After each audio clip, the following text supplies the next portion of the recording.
In April 2026, scientists made a discovery that could change how we see Egypt's ancient pyramids. Using advanced scanning methods similar to X-rays but on a massive scale, they detected two hidden air-filled spaces inside the Menkaure pyramid. This pyramid, the smallest at Giza, was long thought to be simple and solid with no secret rooms left to find. That idea has now been overturned. The discovery came from a joint team working on the Scan Pyramids project. Their attention was drawn to the pyramid's eastern side, where the stone surface looks unusually smooth and polished. This detail stood out because the only other place with similar stonework is the pyramid's known entrance on the north side. That raised a question. Could there be another entrance hidden here? To investigate, the team used a mix of technologies, including radar, ultrasound, and electrical scanning. By combining all the data into a single image, a method called image fusion, they were able to see what lies just beneath the surface without damaging the pyramid. What they found were two small but clearly shaped empty spaces, just over a meter behind the outer wall. These aren't random cracks or damage. Their clean shapes and precise placement suggest they were built on purpose. Even more interesting is their direction. Most passages inside pyramids run horizontally, but these voids are vertical. That unusual design has led researchers to rethink what might be hidden inside. One idea is that these spaces are part of a hidden internal ramp used during construction. Another is more dramatic. They could protect a sealed chamber. Their location on the eastern side, the direction of the rising sun, which symbolized rebirth in ancient Egyptian culture, adds another layer of meaning. There's also a high-stakes possibility. These voids might lead to a burial chamber that has never been opened. While many pyramid chambers were looted in ancient times, a carefully hidden and sealed space could have escaped attention for thousands of years. If that's true, it could still contain original objects placed there for Pharaoh Menkaure over 4,500 years ago. This isn't the first major find by the Scan Pyramids team. In 2023, they revealed a hidden corridor inside the Great Pyramid of Giza. But this new discovery is different. It challenges the long-standing belief that the Menkaure pyramid was built without complex internal features. The technology behind this breakthrough is just as important as the discovery itself. By using non-invasive tools, researchers can explore ancient structures in detail without causing any harm. That means more secrets can be uncovered while keeping these monuments intact. The next step is figuring out where these hidden spaces lead. If they do connect to an entrance or a deeper chamber, they could finally explain why this pyramid was built differently from the others and what it's been hiding all along. An ancient structure, the largest of its kind, is standing silent and ominous in the Egyptian desert. What if this pyramid, the Pyramid of Cheops, isn't just an ancient tomb? What if it's the colossal foundation of a long-lost technology far beyond our understanding, built as part of an ancient space elevator? A space elevator sounds like something out of a futuristic sci-fi movie. It's a massive cable anchored to Earth and going all the way up to the stars, allowing travel to and from space without rockets. What if someone managed to build it millennia before us? Let's start with the pyramid itself. The Pyramid of Cheops isn't just any pyramid. It's the heaviest and most precise of all the pyramids on our planet. Historians believe it's around 4,500 years old. But there's an opinion that it might be much, much older. Some claim that there's evidence supporting this theory, but it has been dismissed by Egyptologists. Probably because it doesn't fit the established story, or because the implications are too world-shaking. Now, look at the pyramid structure, at these huge blocks stacked with laser-like precision, aligned to true north, rising up in a sharp, stable form. Inside, there are only a few narrow, sloping corridors and a small number of rooms. The corridors don't even make sense for human movement. They're narrow, angular, probably designed to accommodate something else, something functional. The passages themselves look more like maintenance tunnels than ceremonial spaces. They don't even run horizontally, slanting inward and downward as if carrying some hidden purpose. There are also diagonal channels running from the edges toward the center, their purpose unknown. Lubrication channels or pressure tunnels. And then there's the main room, situated close to the pyramid's heart, but not right in the center. Why? Now look at this bizarre vertical shaft at the very top, piercing downward toward the center. Around the pyramid, there's rust, thousands of tons of it. What if it's the remnants of a technological complex? An ancient spaceport decayed into dust and debris millennia ago? Could the rooms have been technical chambers for maintaining the impossible? A cable that stretched all the way into space? Then the corridors and channels could have been used to stabilize, fasten, or even power this mysterious device. Historians insist these pyramids were tombs or ritual sites. At the same time, when archaeologists can't explain an ancient structure, they often default to religious use. The truth may be far more practical and shocking. The pyramid could have served as the base of an immense, stabilizing structure designed to extend a cable toward space. An ancient civilization could have built it to efficiently transport massive loads into orbit. A space elevator would have been efficient and economical and could have supported an advanced society's need for regular, dependable access to the sky. The pyramid's mass is beyond belief, and it might not be an accident. To anchor something like a space elevator, a structure would need to resist the pull of a cable stretching thousands of miles into orbit. It would need to balance centrifugal force with monumental gravity, and this colossal stone pyramid could have been that counterweight. And the pyramid's inner rooms, corridors, and channels might have served specific technical purposes. Next to the Pyramid of Cheops, there's the slightly smaller Pyramid of Khafra. It has similar diagonal corridors, similar central rooms, and the same purposeful alignment. Could it have been a version 1 space elevator? A prototype of the technology used in Cheops? Like old runways left abandoned at an airport, Khafra could be the first draft of something far grander. You might ask, why would anyone need such a colossal structure in the ancient past?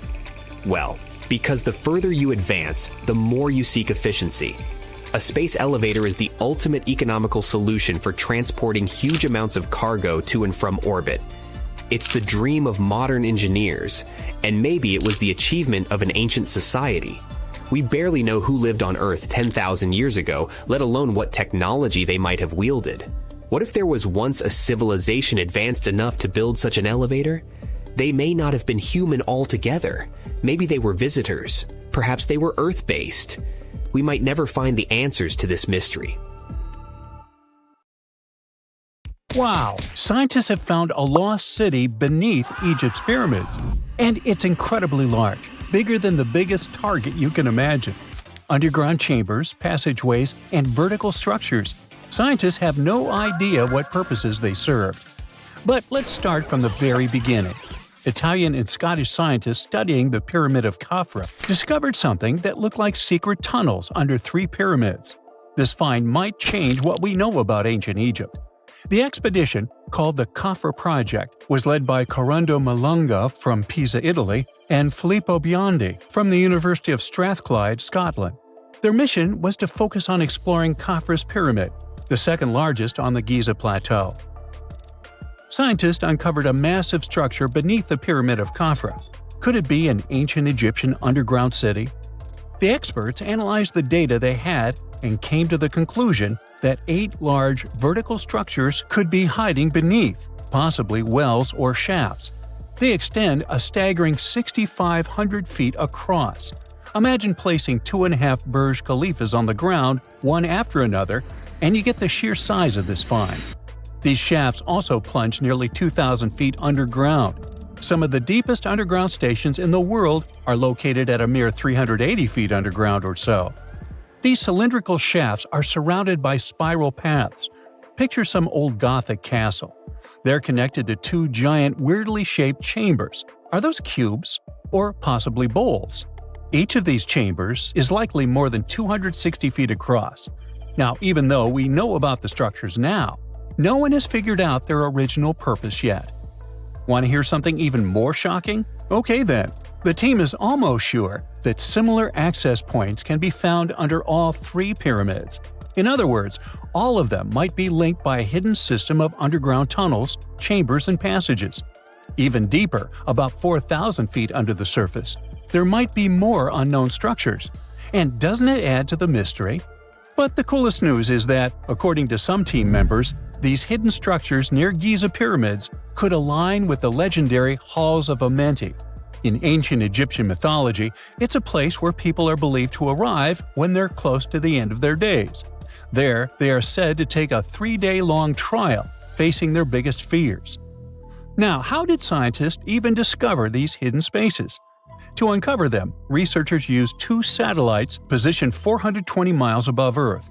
They sent radar signals to the Giza Plateau, and these signals generated detailed images, which were later compiled into a 3D model of the underground layout, including the newly detected shafts.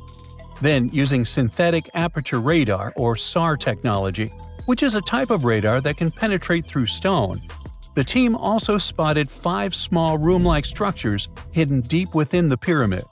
One of these chambers contained a sarcophagus, which was once thought to be the tomb of Pharaoh Khafre.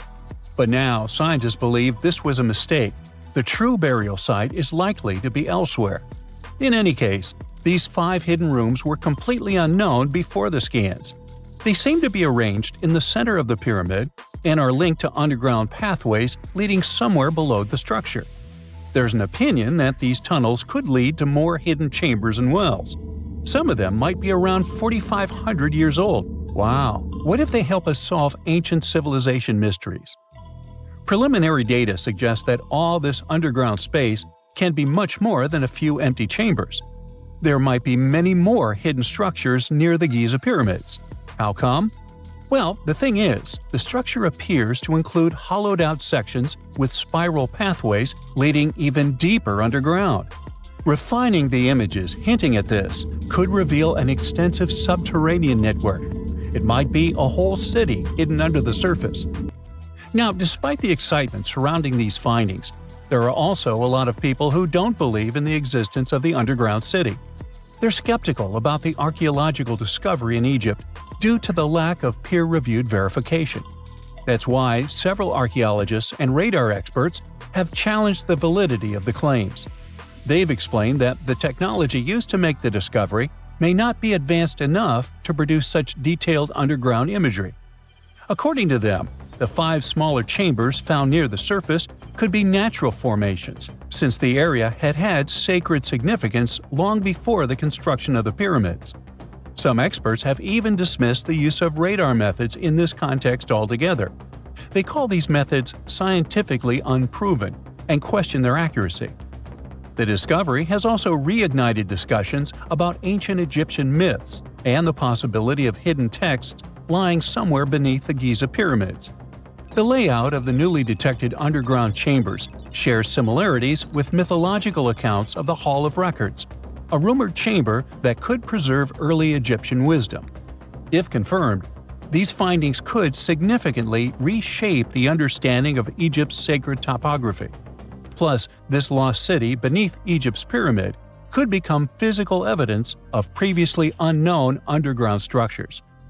That's why the Khafre project is super eager to begin excavating to confirm their findings. But getting approval from Egyptian authorities is a challenging process. The discoveries still need to undergo peer review before they are accepted by the academic community.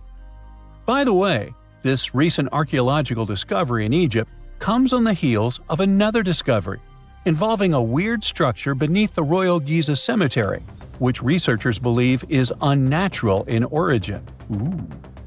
Archaeologists used remote sensing techniques and uncovered a mysterious L-shaped structure underground in the Western Cemetery of Giza. This area is known to house burials of royal family members and high-ranking officials. Many of the tombs in the cemetery have above-ground mastabas, rectangular stone or mud brick structures with flat roofs. But there is an area in the center of the cemetery where there are no above-ground structures. To investigate this unexplored region, the team used electrical resistive tomography and ground-penetrating radar.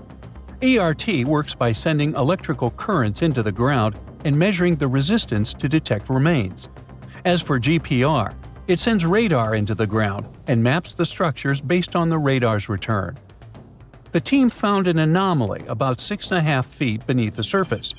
It appeared to be an L-shaped structure measuring at least 33 feet in length. The readings suggested that the structure had been backfilled with sand after its construction. This made the team hypothesize that it could be a mix of sand and gravel, or possibly an air void. This anomaly was classified as a highly resistive structure, which meant it didn't occur naturally. Motoyuki Sato, the study's lead author and professor at Tohoku University in Japan, claims that the structure is not a natural formation due to its sharp shape. Another weird thing about ancient Egyptian pyramids is that historians have long believed that they were built primarily for royals and high-status individuals who had the wealth and power to create such massive structures. However, new research from the archaeological site of Tombos in modern-day Sudan challenges this assumption. The thing is, Tombos' pyramid may have served as burial sites for low-status workers as well as elites. The hard-working members of ancient communities may have found their last resting place in some of the most visible monuments, including the pyramids. Located along the Nile River in the ancient region of Nubia, Tombos became part of Egypt after its conquest of the area around 1400 BCE. That's when Egypt established the site to strengthen its colonial control. Workers at Tombos built pyramids, but those were much more modest than the famous pyramids of Giza. The research team reanalyzed 110 human skeletons from Tombos, originally studied in 2012. In particular, they examined the entheses, the areas where tendons and ligaments attach to bones. Such an analysis can give us insights into the amount of physical labor a person performed. When someone does hard labor, their bones often develop distinct crests and ridges at these attachment points due to the stress on the tendons and ligaments. And while some skeletons showed little change in their entheses, suggesting they belonged to individuals from the upper classes, others showed more serious changes. It means they belong to lower-class workers. This finding can totally challenge our earlier understanding of pyramid burials, especially the idea that only elites were buried in the pyramids, because the pyramids themselves were designed for the elite. This recent research may prove that lower-class workers may have found their final resting place in these monumental structures too. Archaeologists were looking for the long-lost tomb of Cleopatra when they found something that seemed too good to be real. Roughly 43 feet underground beneath a ruined Egyptian temple, there was a perfectly straight tunnel, carved through solid sandstone. The tunnel is over 4,200 feet long, and so precise that experts called it a geometric miracle.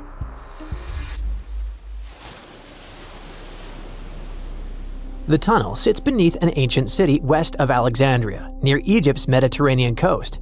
The team that found it carefully peeled back layers of stone and debris until they hit this passage, about 6.5 feet tall, cut cleanly into bedrock. There were no collapse marks or wandering curves, just precision.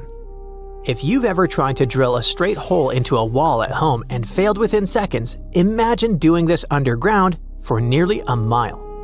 Ancient builders had no GPS, no lasers, no modern surveying tools. Yet, this tunnel stays remarkably level over its entire length. That means they understood gradients, angles, and distance in a way that goes far beyond stack stones and hope. Engineers today rely on machines to maintain that kind of accuracy underground. These people relied on knowledge, repetition, and patience. Parts of the tunnel now sit underwater or collapsed, probably after several earthquakes that struck the region centuries ago.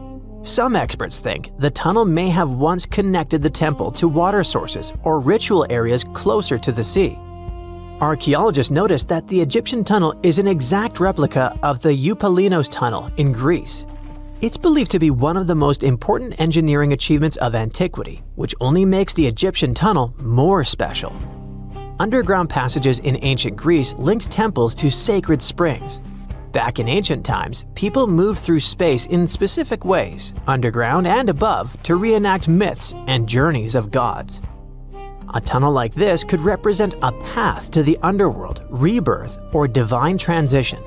Nobody would invest this much effort in construction just for decoration. Plus, in earlier digs at the site, archaeologists pulled up all kinds of artifacts. including coins with the names and faces of Cleopatra VII and Alexander the Great. They also found figurines, statues of deities, a mummy with a gold tongue, and even an entire cemetery packed with Greco-Roman style mummies. The perfect geometric tunnel isn't an isolated flex. Not far away, underwater archaeologists off the coast of Alexandria uncovered something that sounds like it belongs in a royal travel documentary. A 2,000-year-old pleasure boat that once glided along the Nile. And this wasn't just another fishing vessel or cargo barge. It likely stretched over 115 feet long and 23 feet wide, and had a decorated cabin, plus around 20 rowers, which turned the river into a moving palace. This isn't speculation pulled out of thin air. An ancient Greek geographer named Strabo wrote about these exact boats around the 1st century BCE. He described lavish vessels used by royalty during festivals and ceremonial outings in Alexandria. For years, historians treated that as a poetic exaggeration. Then, this wreck surfaced, and suddenly, Strabo sounded less like a storyteller and more like a witness. Even ancient art backs it up. The Palestrina mosaic from Italy shows richly decorated boats floating down the Nile. They match both the texts and the physical evidence almost perfectly.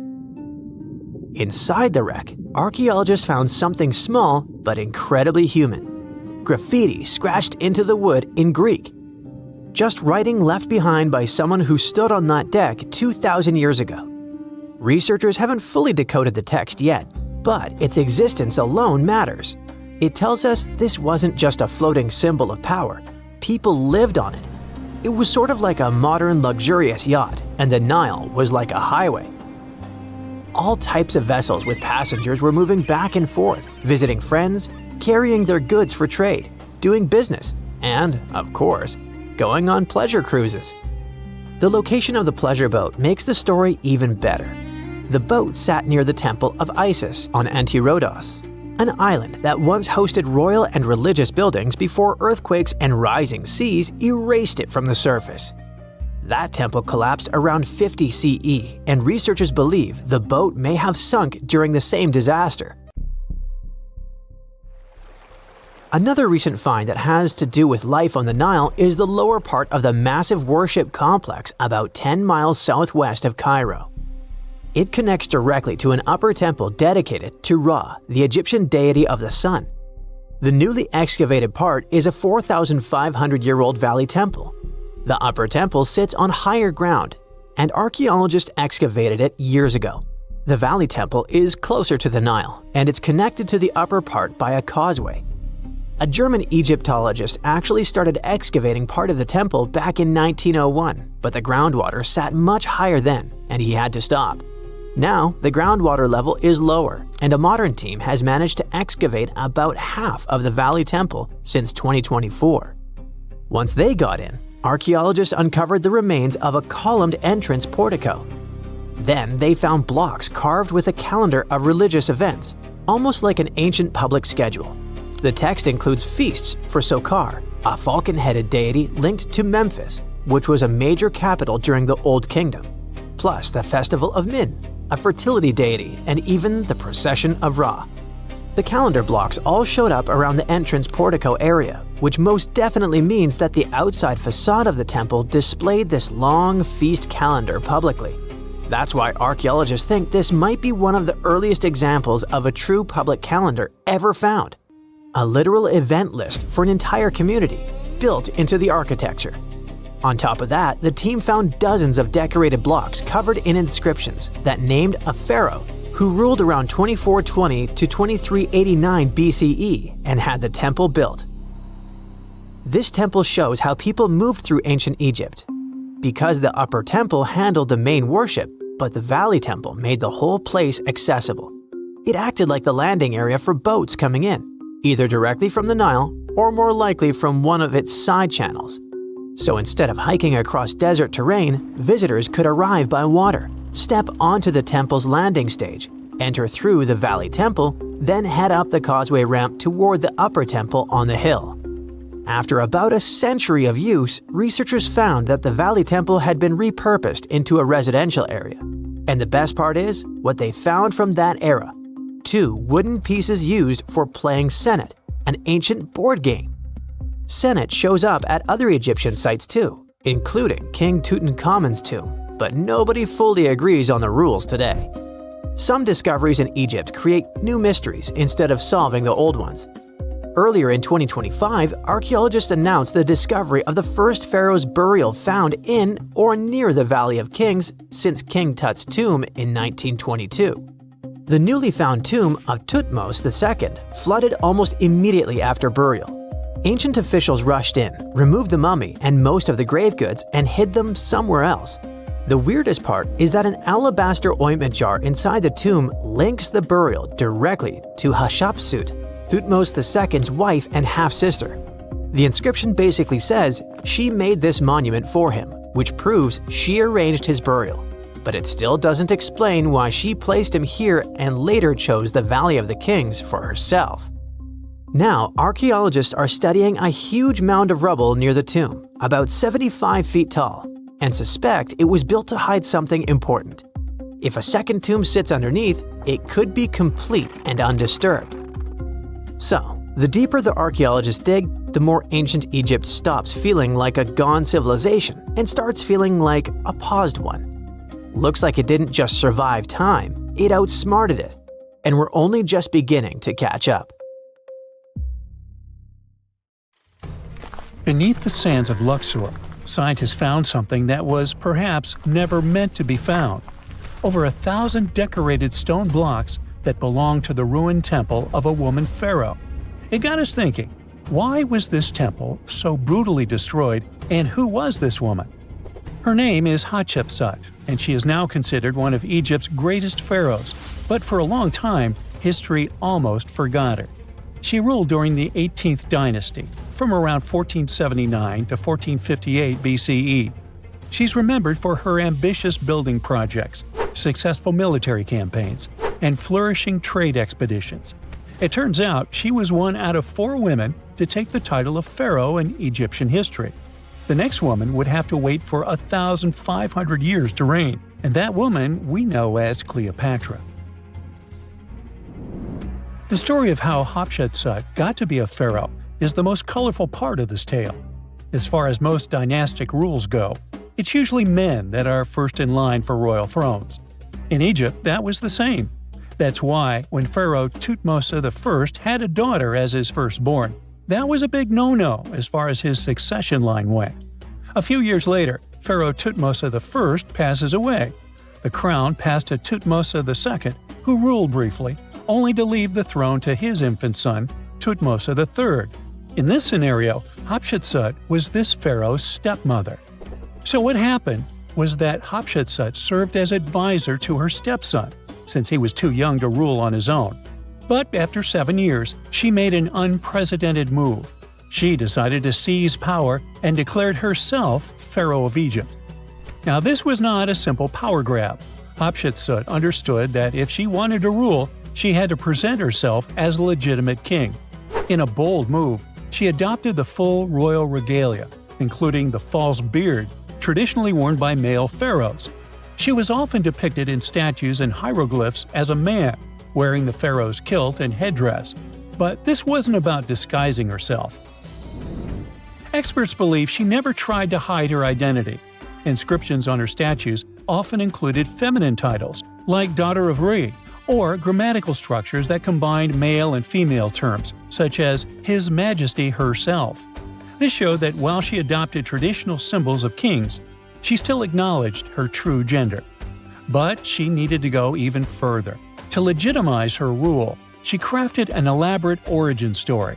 She claimed that the deity Amun himself had visited her mother in the form of her father, Thutmose I, and that she was his divine daughter.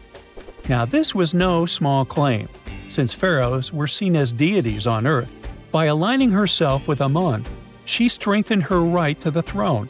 In temple carvings, she depicted this divine birth with Amun, presenting her as his rightful heir. These narratives weren't just mythology, they were tools, ensuring her position remained unchallenged.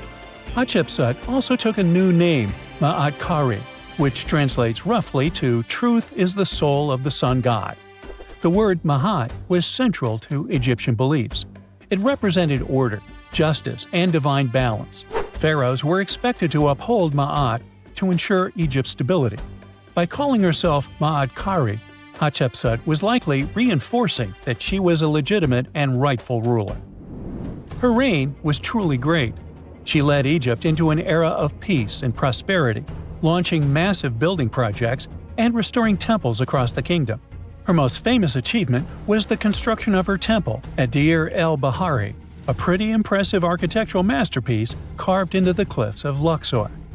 Hatshepsut initiated one of the most ambitious construction projects in ancient Egyptian history, commissioning monuments, temples, and obelisks to immortalize her reign. It's argued that she continued with the construction of the Avenue of the Sphinxes, a grand road lined with statues leading to the Karnak Temple. For many, her shining architectural achievement was the towering obelisk she had carved from single pieces of granite. One of these, weighing over 320 tons, still stands today. Now, beyond building, she expanded Egypt's influence through trade. She sent an expedition to the mysterious land of Punt, believed to be modern-day Somalia or Eritrea, bringing back riches like gold, ivory, and exotic animals.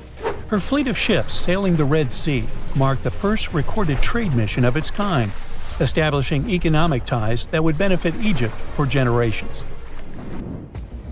Yet, for all of her success, something strange happened after Hatshepsut passed away.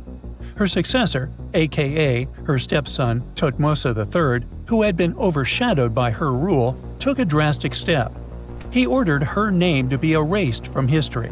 Her statues were defaced, her inscriptions chiseled away, and her achievements credited to other rulers. It was as if she had never existed. Some believe Thutmose III wanted to reclaim his rightful place as pharaoh, while others suggest that later rulers, uncomfortable with the idea of a female pharaoh, sought to restore traditional male dominance. The story gets even more tragic. The power struggle between stepmother and stepson continues, since, even after her passing away, Thutmose III built his own temple right next to Hatshepsut's at the Valley of the Kings. But he built his temple with one deliberate modification. His monument was built 11 feet higher than hers. Mind you that this was no accident, it was a symbolic statement. He wanted to overshadow her legacy.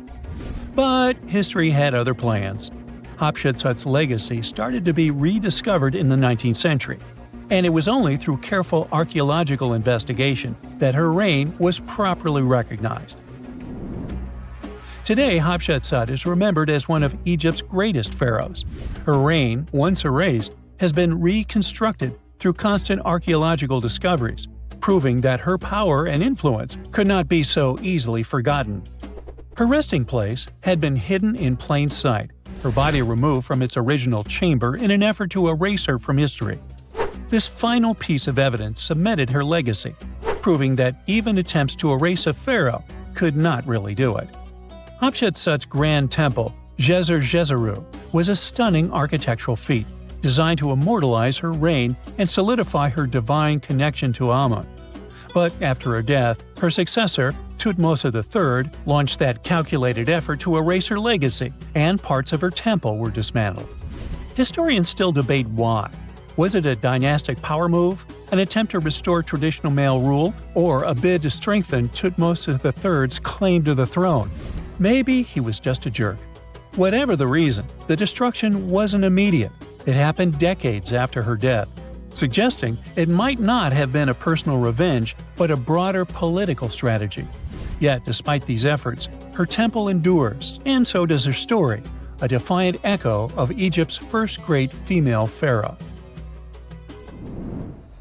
Let's travel through space and time to another place. Dashur, Egypt, is known to be home to several resting places of people from ancient Egypt. In the year 2017, scientists uncovered a long-lost pyramid. They quickly called the Ministry of Tourism and Antiquities because they suspected it was going to be a big deal. Unlike most pyramids that were found in the area, this one was completely sealed. Lifting the capstone was a delicate process. When they finally managed to open the pyramid, they expected to find an undisturbed chamber, Instead, it was chaos. The place had been looted, and the personal items of the person that had passed away were scattered all over. But in the middle of the wreckage, they found a chest. Using the latest scanning technology, they managed to read the damaged hieroglyphs on its surface. What they found was unbelievable. The name inscribed there was as clear as day: Princess Hatshepsut. Ooh. The discovery made in 2017 also opened up a lot of questions. After further analysis, scientists discovered the remains belonged to another Hatshepsut. It belonged to a princess that lived during Egypt's 13th dynasty. The fact that a resting place had been looted before it was sealed made scientists wonder, were these ancient people trying to hide something about this public figure? And why is there almost no record about her in ancient Egyptian history? Ooh, stay tuned. When you hear the word mummy, you might get a chill down your spine. That's because most of us associate this word with those creepy characters we've seen in some scary movies. But in reality, mummies have helped us understand a lot about ancient civilizations, their rulers, and about how people used to deal with losing their loved ones. The people most famous worldwide for their mummies are the ancient Egyptians. They believed that some sort of existence after passing away was possible, if certain conditions were met. That's why they insisted on preserving the human body through the process of mummification and placing the mummy in a furnished tomb, kind of like giving it a fully functioning apartment of its own. Why did they believe in this? Well, because they were deeply connected to their natural environment for the most part. They saw the natural cycles around them, like how the sun rose every day, followed by the moon, or how new life was always sprouting from plants, even after they had wilted away.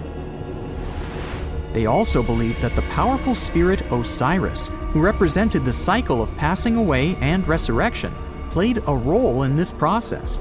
To prepare for the afterlife, the ancient Egyptians followed certain rituals, like mummification, which involved using materials like honey, resins, and incense to preserve the body. There's no other mummy more popular than that of King Tut. He was a young pharaoh who ruled over 3,000 years ago in Egypt. The problem with discovering ancient royal tombs is that most of such burial sites were previously robbed. People knew ancient rulers had been left with many valuable belongings, so those locations became vulnerable to thieves. When King Tut's tomb was opened in 1922, people were excited because it had not been robbed, like many other previously discovered royal tombs. That's how well hidden it was. Inside, his mummy was encapsulated in a total of 3 coffins, including one made of gold. The objects found in his tomb showed us what ancient Egypt was like, and studying his mummy also helped us learn about the culture and practices popular at the time when he passed away. We also learned about his family by looking at his DNA. Scientists were able to discover that he had had a disease called malaria and a problem with his foot that might have made it hard for him to walk. Ramses II was another pharaoh in Egypt who ruled for 68 years, which was quite a lot back in the day. He was known for his expansion campaigns and building projects. Many objects from his time as a ruler still exist today, including a large statue of him. Ramses II was about 6 feet tall and lived to be about 90 years old. After looking at his mummy, scientists concluded that he may have had a medical condition that affected his spine. Now, remember those thieves I mentioned before? They are probably the reason why Ramses II ended up in a plain coffin in a secret collection of royal mummies at Deir al-Bahari, which was rediscovered in 1881. Thankfully, archaeologists were able to identify him because his journeys had been recorded on his wrappings. The process was really tedious too. In fact, in ancient Egypt, the mummification process could take a staggering 70 days to complete. A special person would say a very specific speech while delicately handling the body and drying it out using a type of salt called natron. They also used linen and resin to make the body look more lifelike and to wrap it in cloth. The tomb was equally as important for ancient Egyptians. The walls of King Tut's tomb, for example, were adorned with intricate artwork that depicted his journey to the afterlife, from his burial procession to his passage through the underworld. The ancient Egyptians believed that everyone made this journey after passing away, and they filled their tombs with items and paintings to help the person in their spiritual travels. Additionally, the walls of the tomb were decorated with spells from a special book, which contained a collection of poems that the Egyptians believed would help people reach the afterlife. And speaking of how important this journey was, people also placed food in these ancient tombs. In King Tut's tomb, archaeologists discovered 36 jars of vintage beverages and 8 baskets of fruit, which were believed to be left there to help him in his journey to the afterlife. The Egyptians believed that traveling to the afterlife took a really long time, so they left a lot of supplies, such as food and water, to sustain their loved ones. Pharaohs also generally had numerous luxurious garments and beautiful jewelry in their tombs to ensure that they would have a fashionable journey. These items included various types of linen clothing, such as tunics, scarves, gloves, and headdresses, as well as a lot of gold jewelry with precious stones, like bracelets, buckles, pendants, necklaces, rings, and even precious depictions of insects for protection. Some were also deposited with fans made from ivory and ostrich feathers to keep them cool in the afterlife. Some ancient rulers were even placed in their forever apartments along with boats. For example, Pharaoh Khufu built the Great Pyramid at Giza as his tomb, and a large ship was found inside. King Tut, however, was buried with multiple boat paddles, but no actual boat. Instead, he had 3 chariots and numerous walking sticks made of precious materials, perhaps indicating he'd rather travel to the beyond by land, not by water. Amongst the most interesting objects found near ancient mummies are bottles of oils and perfumes. If rulers were supposed to be fashionable, why not smell nice too, right? Also, some of them had some ancient kinds of board games, most of them made out of precious materials like gold or ivory. One of those games was called Senet. It was very popular amongst the ancient Egyptians and very similar to modern-day chess. The ancient Egyptians may have the most famous mummies out there, but they weren't the first to invent the procedure. In fact, it all started in South America with an ancient civilization named the Chinchorro. As far as we know today, these people were the first to mummify their loved ones that had passed away. They did it somewhere around 2,000 years before the Egyptians started their own rituals. Sure, we can tell a lot about ancient rulers by studying these mummies, but until recently, we had no idea what they really looked like during their lifetime. Not so long ago, though, some very special mummy paintings were found by archaeologists studying ancient Egyptian objects. These mummy portraits are highly detailed paintings of individuals that were made while they were still alive.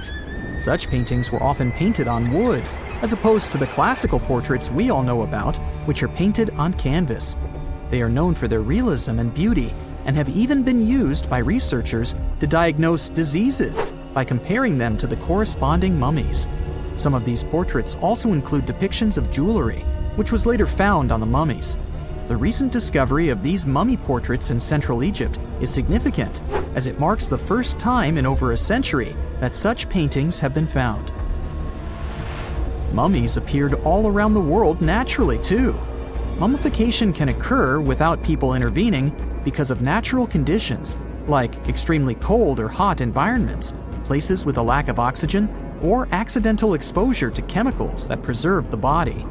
These conditions don't allow bacteria to grow, resulting in the body remaining more or less intact.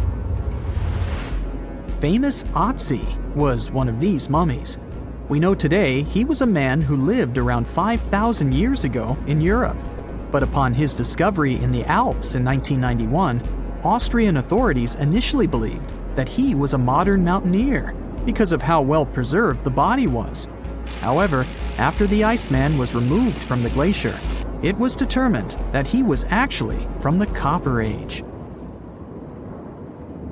We know that the ancient Egyptians were talented enough to build something as grand as the pyramids, But were they also smart enough to measure the speed of light? There's a theory circulating online that says exactly that. If you look at these two numbers, you'll see that they match completely. The first one is the speed of light in a vacuum measured in meters, and the second one is the latitude of the Great Pyramid of Giza. So, was it done on purpose, or is it just a coincidence? Well, happily, we can tell you that it's actually just a coincidence, not another conspiracy thingy. The Great Pyramid is just one of the many places in the world that share the same latitude. And more importantly, even if the ancient Egyptians had somehow measured the speed of light and chosen to keep it a secret from the rest of the world, they wouldn't have used meters to put it down. Meters were only defined at the end of the 18th century. The builders of the pyramids used a different unit of measure called cubits. 1 cubit is equal to 1.5 feet. Cubit was based on the length of the arm from the elbow to the tip of the middle finger, and it became popular in the ancient world. So if they wanted to impress the rest of the world and set the pyramids at a point that matched the speed of light in cubits, they would have to build their iconic constructions somewhere in Europe. And then the Danish astronomer who first measured the speed of light in 1676 would have been really upset to know that someone had done it centuries before him. So, although they were ahead of their time in many aspects, the ancient Egyptians never measured the speed of light or used longitude and latitude to map their locations. The base of the Great Pyramid of Giza might seem like a perfect square, but it's actually an 8-sided structure, not 4-sided. Each of its 4 sides has a subtle concave indentation that splits it evenly from base to tip. The official version is that a British pilot was the first to notice it in 1940 while flying over the pyramid. He took a photograph that showed shadows highlighting these indentations. Some people think these lines are only visible from above and can best be seen at dawn and dusk during the spring and autumn equinoxes. This has led to a freaky theory that the ancient Egyptians might have designed the pyramids to communicate with something looking at them from above. Now, the Great Pyramid is one of only 3 pyramids that used to have a swivel door. It weighed around 20 tons, but they could still easily open it from the inside. Its precise fit made it nearly invisible from the outside, with no visible latch or handle. There were only slight variations in the exterior stone that gave out an opening. The other 2 pyramids with similar doors belonged to Khufu's father and grandfather. The Great Pyramid also has a hidden void at least 100 feet long that was only found in 2017. We still don't know what lies within the space, what purpose it served, or if it is the only space of its kind. Researchers used the same tech to see through cathedral walls, Mayan pyramids, and even volcanoes. It depends on a natural shower of subatomic particles called muons. They pass more easily through empty space than through solid materials. So if they arrange multiple muon detectors around a structure, scientists can map out its solid and empty areas. A team of scientists placed muon detectors inside the Great Pyramid and allowed them to gather data for months. Scientists have analyzed samples of the mortar used to build the pyramids many times. Although we know its composition, modern technology still can't replicate it. The mortar is mostly made from processed gypsum, but it wasn't used like the cement we use for bricks today. Instead, they used it to support the joints between the massive stones as they were set in place. The estimated amount they needed to construct the Great Pyramid was around 500,000 tons of mortar. The gypsum mortar is stronger than the stones themselves and has held up for thousands of years. Now, all 4 sides of the Great Pyramid are aligned with the cardinal points – north, south, east, and west. According to geologist and engineer Glenn Dash, the alignment is accurate to within 4 minutes of arc, or 1/15th of a degree. The architects managed to achieve this without modern tools like drones, blueprints, or computers. Many researchers try to explain this construction miracle. Maybe they used the pole star or the sun's shadow. Dash recently proposed a new, simpler idea. The Egyptians might have used the autumnal equinox to align the pyramids. It happens twice a year when the Earth's equator passes through the center of the sun's disk, making day and night nearly equal in length. To test his theory, Dash conducted an experiment on the 22nd of September 2016, the first day of the fall equinox. He used a special rod the Egyptians had to cast a shadow and tracked its tip at regular intervals, forming a smooth curve. By connecting 2 points of the curve with a taut string, he created an almost perfect east-west line. Dash noted that on the equinox, the shadow's tip runs in a straight line, nearly perfectly east-west, and with a slight counterclockwise error. There's a similar error in the pyramids. Although his experiment was conducted in Connecticut, Dash believes that the same method would work in Egypt. All the ancient Egyptians needed was a clear, sunny day.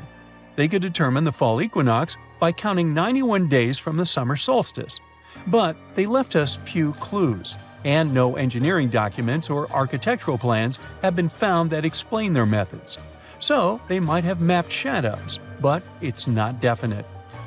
Now, scientists have long wondered how heavy stone blocks were carried to the pyramid sites, and they might finally have an answer.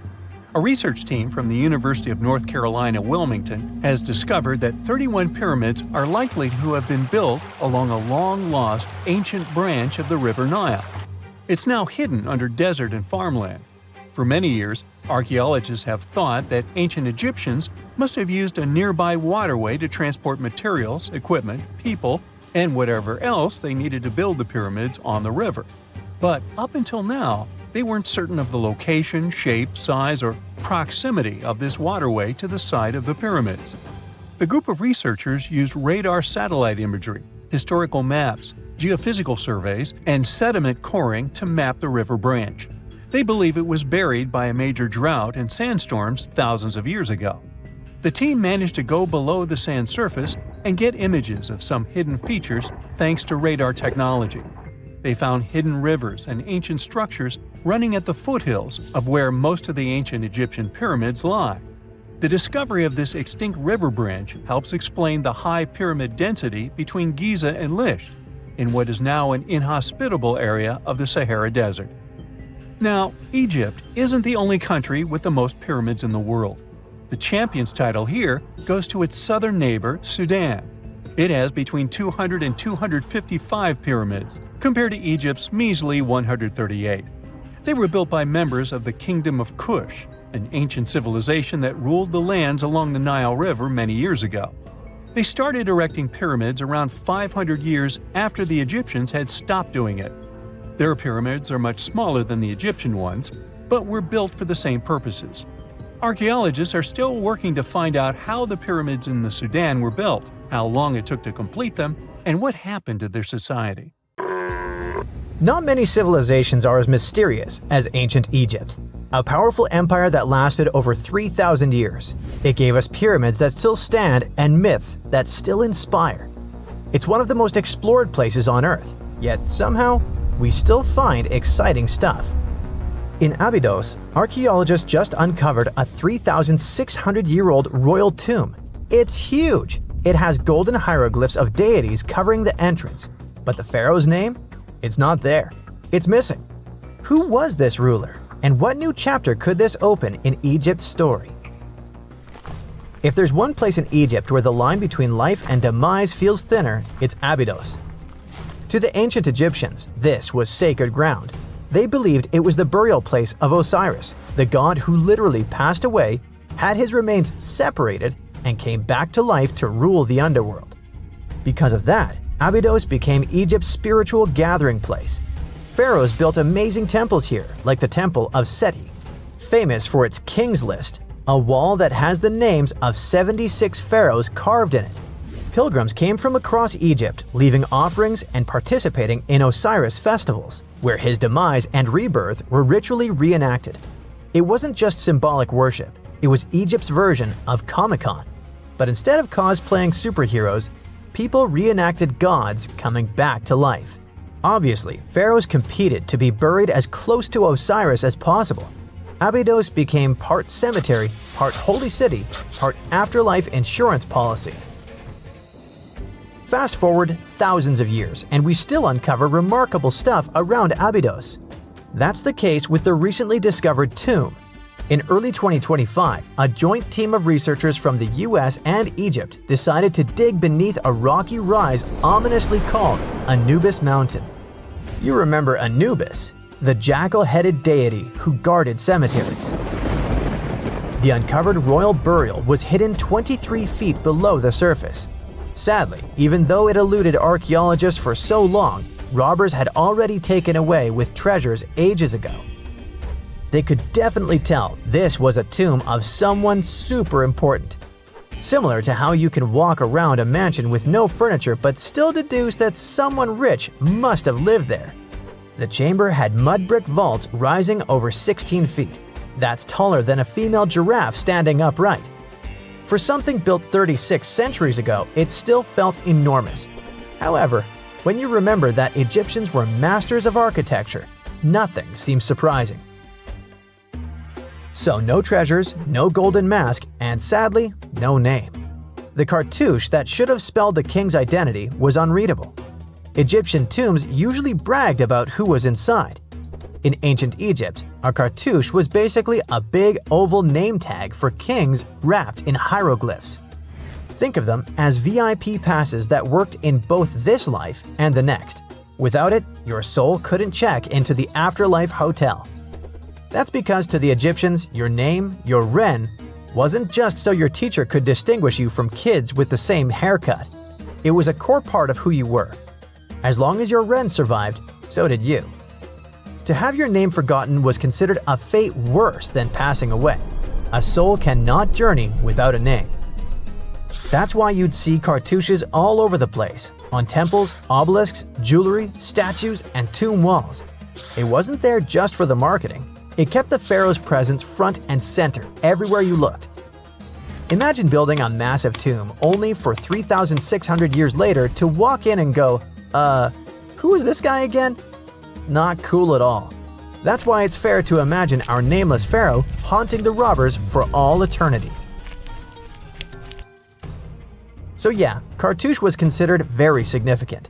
One of the most famous and mind-blowing examples comes from the tomb of Thutmose III.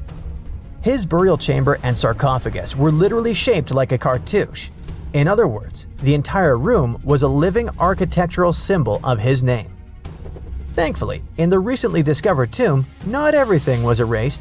Painted in golden hues at the entrance were two familiar guardians, deities Isis and Nephthys. Isis was the magician who stitched Osiris back together and breathed life into him.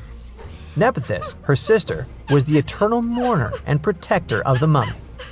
Together, they promised that whoever rested here would not face the afterlife alone, and it's one additional proof of the importance of the mysterious pharaoh.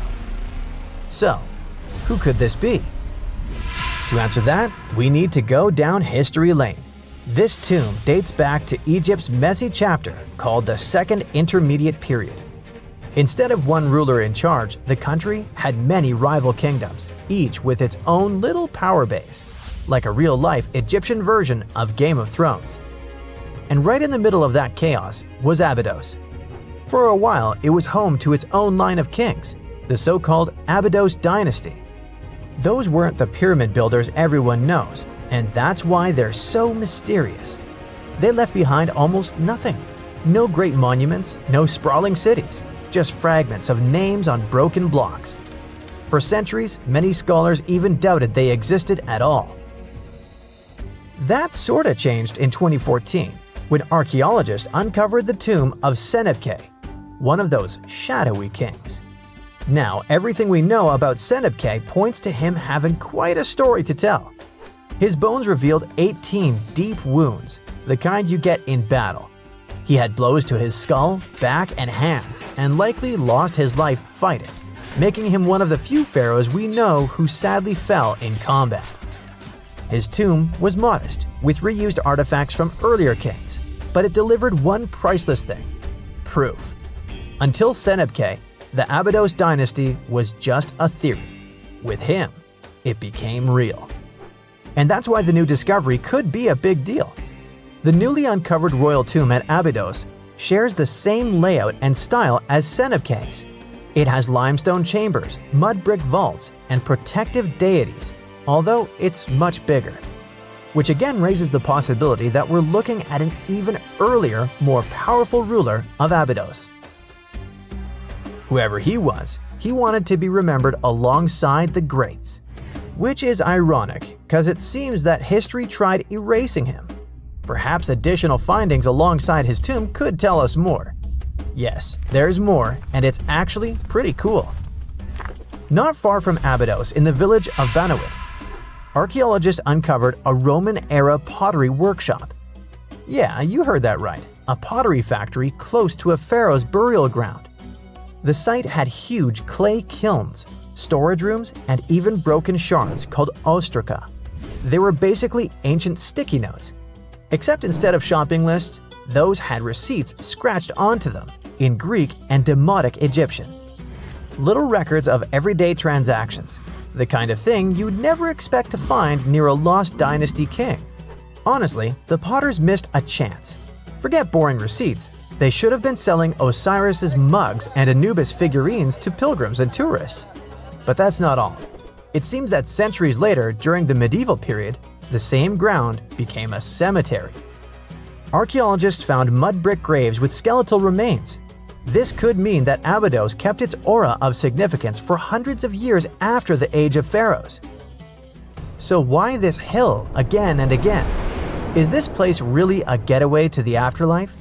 It is, after all, the very place where Osiris is said to rest. That belief lingered like a shadow for thousands of years, strong enough to pull in pharaohs and later medieval families. Different rituals, same sacred ground. Although, to be fair, the Romans weren't here for Osiris. They came to make pots. The story of Abydos is not over. The excavations will continue, and who knows what else could be discovered in the future. Today, archaeologists are armed with tools that are basically X-ray glasses for the desert. Every scan could reveal a hidden chamber, or if we're lucky, finally give our nameless pharaoh his wren back to him. In fact, I became strangely invested in finding out who he was. So let's hope for some news soon. It's only a matter of time. Do you have your own theories? Let me know. Let's face it, most ancient tombs have been looted at least once. No matter how scary the rumors could have been, most mummies were open too. But one. This is the Bashiri mummy, and it puzzles everyone so much that nobody dares to see what's inside. Meet Howard, but you must know him already if you're into Egyptian history. He's primarily famous for discovering King Tut's tomb back in 1922. But few people know that before this revolutionary discovery, he had probably found another mummy. It happened in 1919, and it goes by several names, either the Bashiri mummy or the Mummy of Pacheri, or the Untouchable One. Some reports say that Howard stumbled upon the Bashiri mummy in Luxor's Valley of the Kings, just where he would later find Tut's tomb. Despite this find, not much is known about this particular mummy. The reason why it's still unharmed in any way is not because of some superstitions, but because nobody is sure that they can undo what they do if something goes wrong. The mummy is so intricately wrapped that researchers never unfurled it for fear of irreversible damage. The golden rule of anyone who works with antiquities: if you're not sure you can't make it better or preserve it unchanged, do not touch it.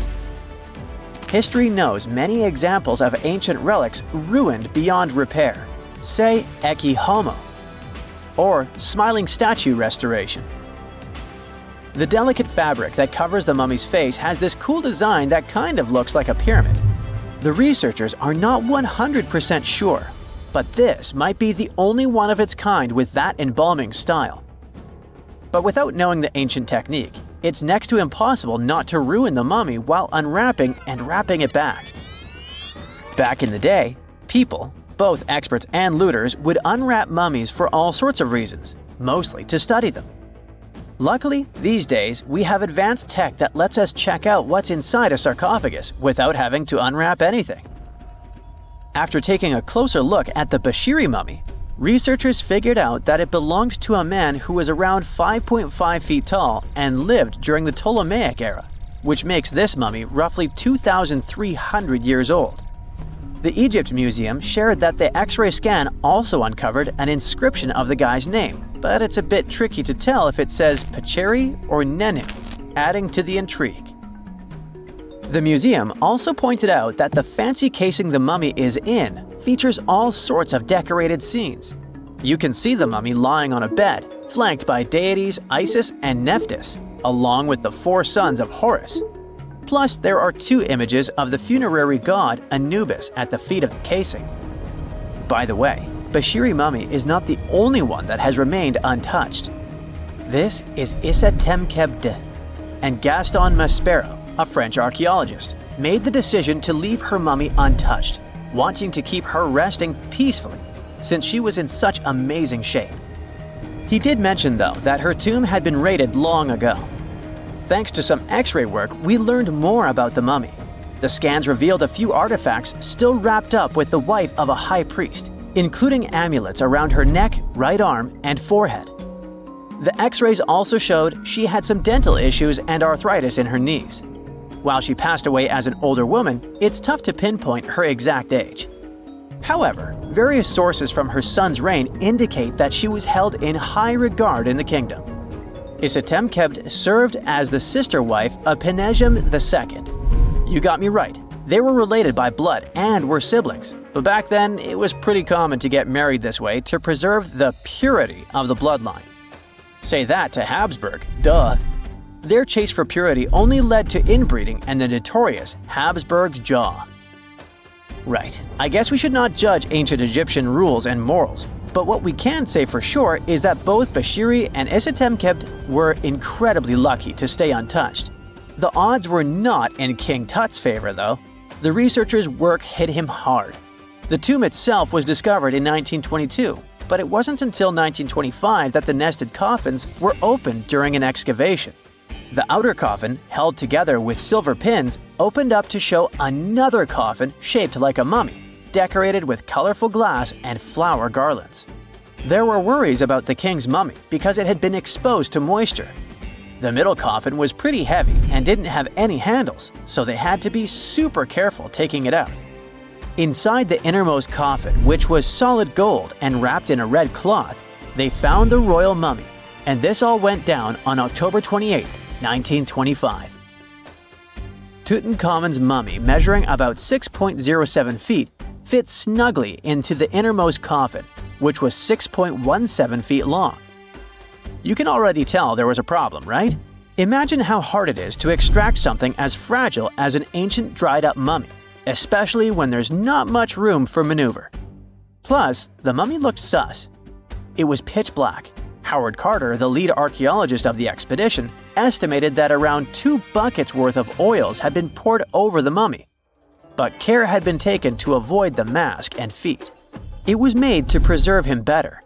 The body was positioned at a slight angle in the coffin, and there was a noticeable difference in the amount of dark oils on the right and left sides, indicating that the coffin might have tilted while being lowered into the sarcophagus. This oil created moisture inside the coffins, and over time, it reacted chemically, which Carter described as a sort of slow, spontaneous combustion, leading to the carbonization of the linen wrappings. Unfortunately, the combination of heat and moisture took a toll on the mummy's trappings as well. The crooked flail fell apart, the resin scarab cracked, and the threads holding the hands and mummy's bands started to decay, making everything quite fragile. Plus, the oils hardened over the years, effectively gluing the mummy and mask to the coffin's bottom. To try and separate the mummy from the inner and middle coffins, they were placed in the sun for several hours, reaching temperatures of 149 degrees Fahrenheit. Despite this effort, the mummy remained stuck, so the initial examination had to be done right where it was. The first part of Tutankhamun's mummy the researchers checked out was his lower legs and feet, meaning they started the examination from the bottom up. As they peeled back the bandages, they uncovered the first of many treasures wrapped up with the king. They took their time to carefully document and photograph everything they found. The inner layers of bandages were in pretty bad shape, mostly turning to dust, making it tough to figure out how everything was originally wrapped. Still, the overall methods matched what was seen in other nobles' mummies from that time. Lots of folded linen pads were used to shape the torso and thighs. The outer and inner bandages were made from fine linen, while the middle layers were coarser. They had some intricate bandaging around the shoulders and chest with a similar style around the groin. Each limb, along with fingers and toes, which were fitted with gold caps, was wrapped separately. Tutankhamun even wore gold foil sandals on his feet. They hoped to separate the mummy from the coffin by removing the outer bandages, but the resins had stuck the body to the coffin. So, the researchers ended up chiseling it out. To do this, they had to cut the torso in half at the hips and disarticulate the arms to continue unwrapping. Each part was treated with hot paraffin wax for stability, and later the hands and feet were reattached with resin. Finally, they used hot knives to detach the head from the mask. To check the teeth, it was decided to make an incision around the jaw and neck, which was later fixed with resin. So technically, the scientists did all they could to preserve the mummy, but still, in a way, it ended up being damaged beyond repair. What do you think? Should they have left it in the coffin? Or did they do the right thing? Let us know in the comments. They found the tomb of a royal doctor who lived over 4,000 years ago, a man who held pharaohs' lives in his hands. This man knew secrets that only deities and kings were allowed to hear. And yet, when they opened his tomb in 2024, there was no body, just vivid paintings, untouched by time, and cryptic symbols carved into stone. Who was he, and why was he buried with spells linked to a scorpion deity? The tomb was buried deep beneath the sands of Saqqara. The doctor's name was Tete Nebefu. He lived around 4,100 years ago, during one of Egypt's most mysterious turning points, right at the edge of glory and collapse. These were the final days of Egypt's Old Kingdom. The sun still glinted off freshly built pyramids, but the shadows were already creeping in. The pharaoh, Pepi II, had ruled longer than anyone before him, 90 years. But by the end of his reign, the country was cracking.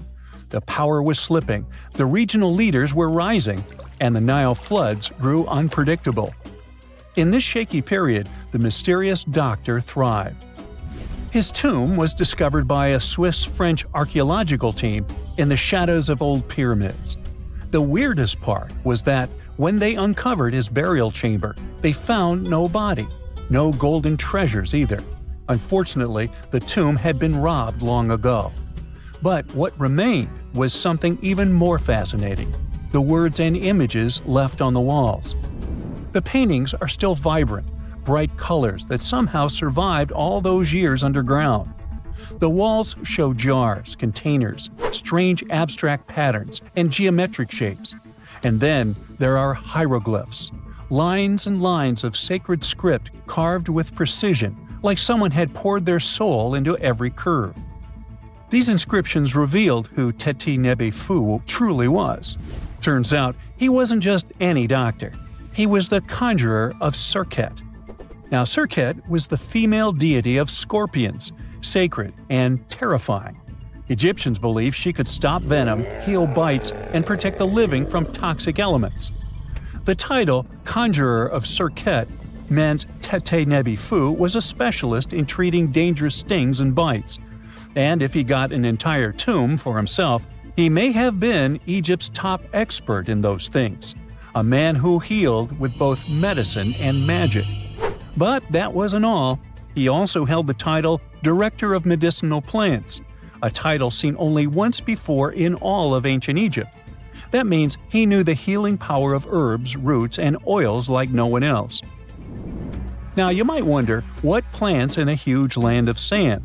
But in reality, ancient Egyptians used herbal medicine that would hold up in some labs today. They created pills, ointments, and inhalers. Most often, they chose some active ingredient, a flavor to make it easier to take, and something to deliver it into the body. Sound familiar? And yeah, they didn't have many traditional plants, so some of these ingredients were bizarre by our standards, like using crocodile dung and acacia mixed with honey. They even had formulas for anti-wrinkle creams. And apparently, our mysterious healer was also chief dentist. This title is almost never seen in ancient records. Evidence of Egyptian dentists is incredibly rare. Turns out, our ancient genius didn't just fight stings and study plants. He was also trusted with teeth and jaws, which were actually a huge problem in ancient Egypt. These people may have built wonders, but their teeth paid the price. Ancient Egyptians constantly caught grains of sand in their mouths. They often ate grit-filled bread and raw vegetables, which wore down enamel and caused a horrible condition called attrition. This led to tons of problems, including tooth loss. They had to improvise back in the day. For example, crafting the world's oldest known toothpaste from crushed rock, mint, and pepper, which ironically only made things worse for the gums. Or a toothpaste from things like eggshells, pumice, and natron, a salty mineral used for cleaning. They were also inventing mouthwashes from celery, bran, and herbs to ease the problem. Some mummies were even found with crude metal braces and gold wires attaching missing teeth. Though we're not sure if these were for the living, or was it just a nice little addition added as an afterlife gift. So, Teti Nebefu specialized in all these fields. 3 rare titles for one man. Now, back in the day, he must have been admired as incredibly knowledgeable. In a world without modern science, he would have been like a sorcerer who knows how some leaf or bark could save a life. That's why archaeologists believe Teti Nebefu wasn't just any doctor. He was, most likely, the royal physician, the one who treated the pharaoh himself. We don't know for sure which king he served. Maybe it was Pepi II, and who knows, maybe that's why the guy lived so long. But if that was the case, Teti Nebefu may have lived through the final moments of the Old Kingdom, watching the Golden Age crumble from inside the palace walls. And then he was buried, the body was looted, or perhaps just lost to time. But the team says they're still studying the tomb, still uncovering the traces of this incredible man. Overall, ancient Egyptians were practicing medicine on a crazy advanced level. Some practices feel familiar even today. They had hospitals, specialists, surgeries, and many more things, even medical schools. Both men and women were allowed to be doctors. They healed with various methods and practiced surgery with actual tools, scalpels, forceps, even sutures. Some doctors treated only the eyes, others the teeth, the stomach, or even what they called the hidden diseases. They knew how to clean and dress wounds, could set broken bones using splints made of wood or reeds wrapped in linen, and even prevented infections. There were even proctologists. They also built the first prosthetics, like a wooden toe with leather straps that help people walk normally again. The oldest known prosthetic is 3,000 years old. Now, the most shocking part is how they actually even tried to remove tumors. A recent study looked at a 4,000 years old skull. It belonged to a man in his 30s. There were signs of past tumors, and around 3 of them, there were marks, surgical cuts made with a metal tool. That suggests someone attempted to remove or study them, maybe treatment, maybe an autopsy. There was another skull of a woman over 50 years old. It also showed similar signs, but with healed fractures from an earlier injury, which is amazing because her treatment might have actually been successful. Being a healer in this society meant something powerful. It meant being a priest, a scientist, and a magician all at once. To ancient Egyptians, medicine was a necessary art, and they treated it with as much reverence as they did their deities. That's because they believed that sickness could be both physical and spiritual. So a doctor could recite a spell while applying a salve, and a lot of their treatments worked. The reputation of doctors in ancient Egypt was so strong that leaders from other parts of the ancient world, like Persia, actually sought them out. Even Homer, the Greek poet, once said the Egyptians were the most skilled healers of all. Of course, their understanding of the human body wasn't perfect. For example, they thought the heart controlled thought and emotion. They also didn't know what the brain really did. But their approach, observe symptoms, diagnose, and treat, well, that's modern medicine. Sure, they prayed over the wound, but they also healed it, didn't they? Their most famous physician was Imhotep.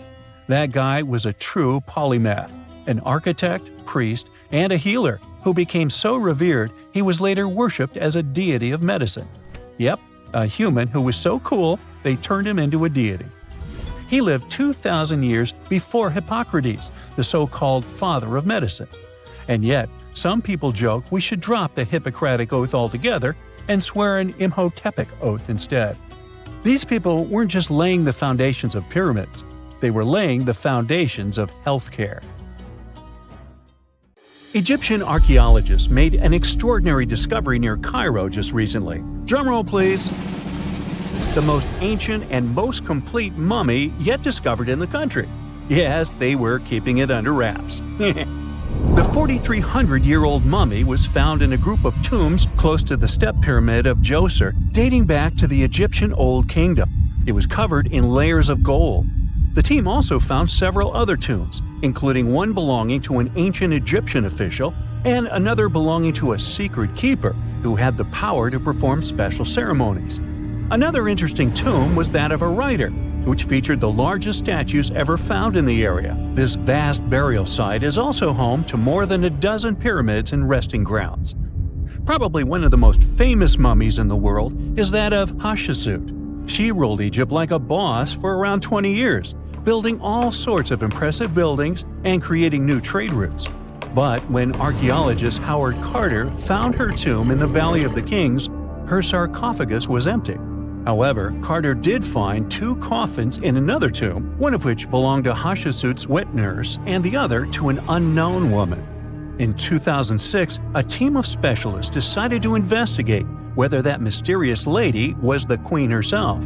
They found a molar tooth in a wooden box with Hatshepsut's name on it, and when they compared it to a gap in the mummy's mouth, it was a perfect match. Ramses II was a pretty impressive ruler, but it was his mummy that eventually made history. Now, we don't hear too much about his daddy. Okay, I'll stop.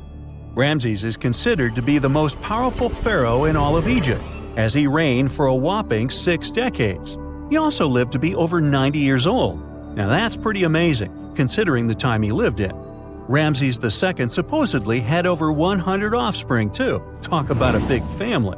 When he passed away, his body was originally buried in the Valley of the Kings, but some sneaky guys tried to rob his tomb of all his treasures. Officials back in the day weren't having any of that though, so they moved his body to a secret location to keep it safe. Fast forward to the 1800s, and Ramses II's mummy was discovered along with a bunch of other rulers and important officials. But it wasn't in the best condition, so archaeologists flew it to Paris to get it, pampered. Problem was, he couldn't just be transported into another country. The only solution available was to give Ramses II his own passport. His occupation was listed as king, and the document even featured his photo. Most mummies aren't necessarily known for having the most hydrated skin. But that of an ancient woman, also known as Lady Di, proves otherwise. No, not that Lady Di. This wealthy lady from ancient times was discovered in an ornate tomb in 1971, and she looked fabulous, if we can say so about a mummy. Thanks to the special conditions in her tomb, like the moisture in the environment and the lack of oxygen, her body was almost perfectly preserved. Her skin was soft, her hair was on point, and she was still flexible. The museum that now proudly displays her mummy also shows a ton of fancy items that were buried with her, like dinnerware and musical instruments. Archaeologists investigated the mummy further and discovered that she passed away from a heart attack at around 50 years old. Even though it hasn't been around for over 2,000 years, Lady Di is still making history. The mummy of Otzi the Iceman was discovered in the Alps in 1991. Austrian authorities initially thought he was a modern mountaineer because he was so well preserved. Turns out, he was actually from the Copper Age. He was found in a mountain pass over 10,000 feet above sea level. Through studying his mummy, we've learned so much about life in Copper Age Europe. For example, we know that he was a native of Central Europe and enjoyed eating meat. He also suffered from arthritis, narrowing arteries, and intestinal problems. But he likely used acupuncture and medicinal herbs to treat these conditions. And apparently, he was pretty handy with tools. He sharpened them just days before his untimely demise. Who knows if he was expecting trouble or just getting ready for some routine work. Now, King Tut and his story is most likely the one that made all mummies famous. This pharaoh passed away at the young age of 19, more than 3,000 years ago, but his mummy is still one of the most well-known in the world. When his tomb was opened in 1922, people went wild because it was still intact, unlike many other royal tombs. It had some seriously blinged-out coffins, including one made of solid gold. Not only did Tut's tomb give us a glimpse into ancient Egyptian history, but his mummy also taught us a lot about the time he lived in. DNA analysis helped identify his parents and revealed that the pharaoh had a rare bone disorder that might have made walking a bit tough.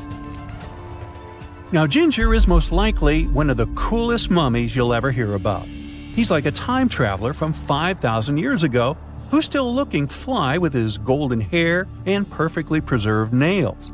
Ginger was discovered in Egypt and is believed to be the earliest known mummified body. Before people even knew about mummification, they used to place bodies in shallow graves in the hot, dry sand. And since the sand absorbed all the water, bacteria couldn't reproduce and the body was preserved naturally.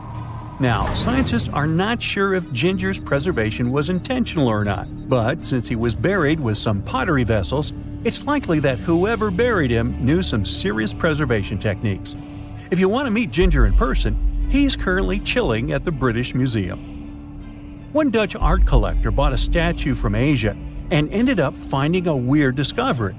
The statue contained a mummy hidden inside. Unfortunately, the body was too fragile to move, so they had to leave it there.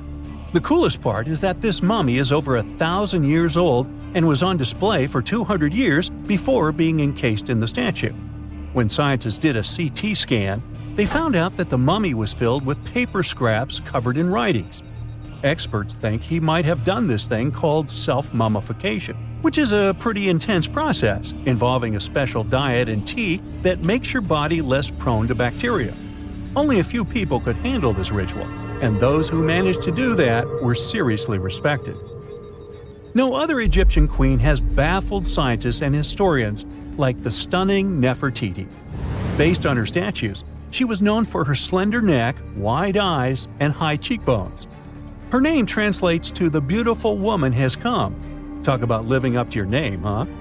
Even though she wasn't a pharaoh herself, Nefertiti still managed to leave a lasting impression. Written records suggest that, as a wife and queen, she held an incredibly influential role. Because of her power, she was indeed admired, but she also managed to make quite a lot of enemies throughout her life. She was also related to King Tut, but not biologically. Rather, she was his stepmother. So far, locals have yet to identify her mummy, but that may soon change. A local Egyptologist who has been busy excavating tombs in the Valley of the Kings has found two mummies that he believes could be Nefertiti and her daughter. According to specialists, we may soon finally get a definitive answer about the identity of these two mummies. And if one of them does turn out to be Nefertiti, we could be in for a real treat. DNA analysis and CT scans of the mummy could give us the most complete and accurate image of the queen that we've ever seen. It's crazy to think that we've only scratched the surface of what lies beneath modern-day Egypt. Nefertiti ruled during a time of great power and prosperity in Egypt, but unfortunately passed away in a period of social turmoil, leading to her gravesite being lost. Now, where's my mummy?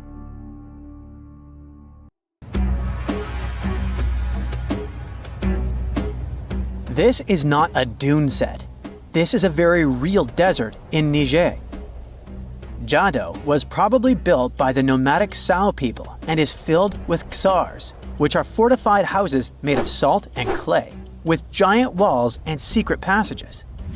Located deep in the desert, it was once a vital stop for trans-Saharan caravans, but is now a hotspot for smugglers and bandits. The site has been off-limits since 2002 due to its dangers. The origin of the ksars remain a mystery. No archaeological studies have been conducted, leaving many questions unanswered. Even today, shifting sands reveal and conceal parts of these ancient ruins, fueling local speculation about what might still be hidden beneath the desert. Speaking of connective tunnels, scientists were blown away by the discovery of lava tubes in Saudi Arabia. These underground passages form when molten lava cools down. Researchers believe that ancient nomadic groups may have utilized these tunnels to survive the super harsh desert climates. While excavating the tunnels, archaeologists uncovered artifacts, rock art, and skeletal remains.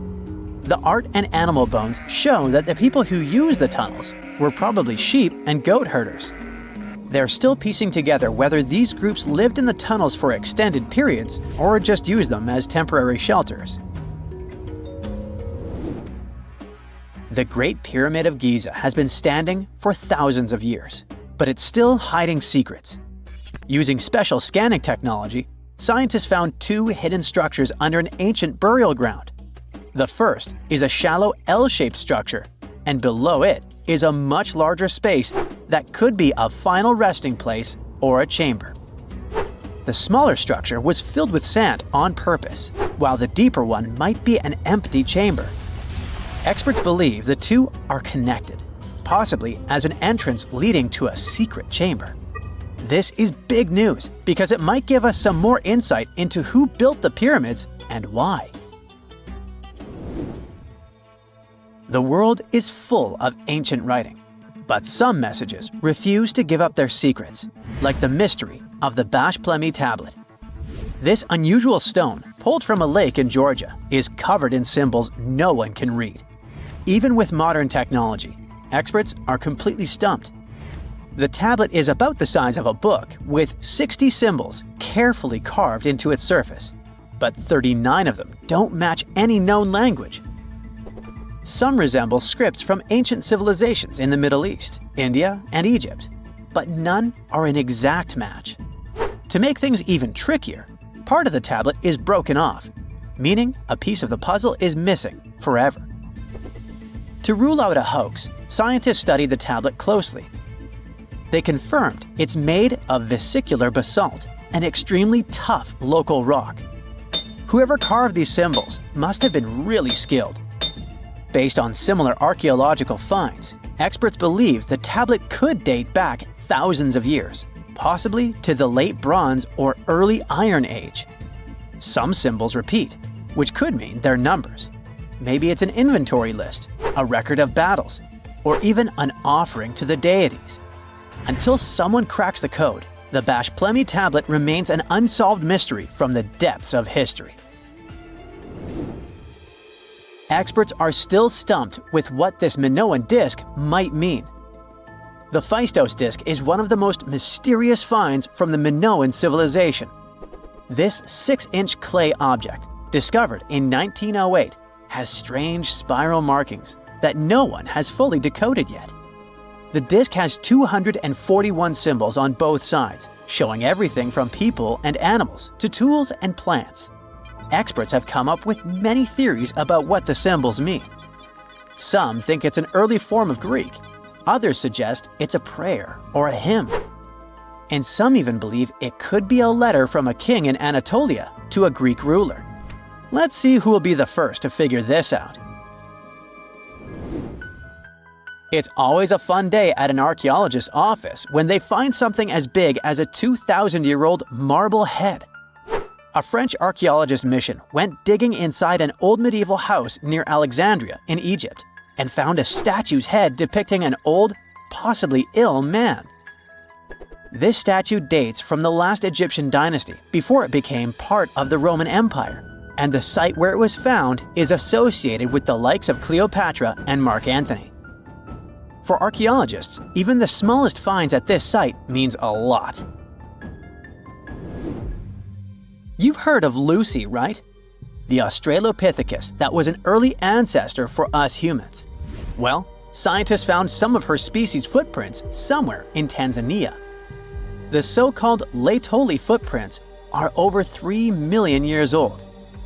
The trail stretched 88 feet and has about 70 footprints, left behind when a bunch of early humans walked across some wet volcanic ash.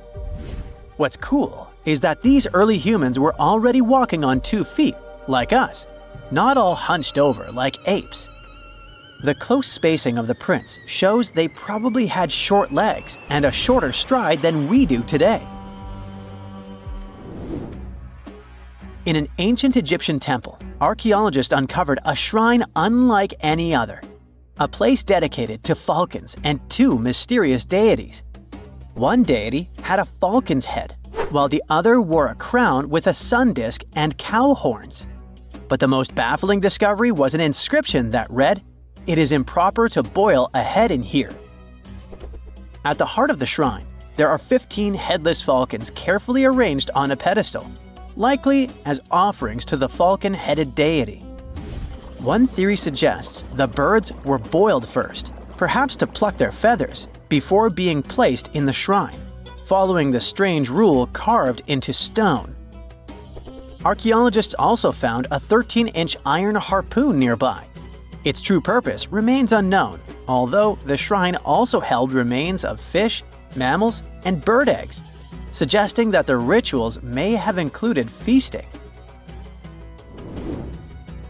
And speaking of ancient Egypt, meet Hathor. Scientists named her after the ancient Egyptian deity of motherhood, music, and singing.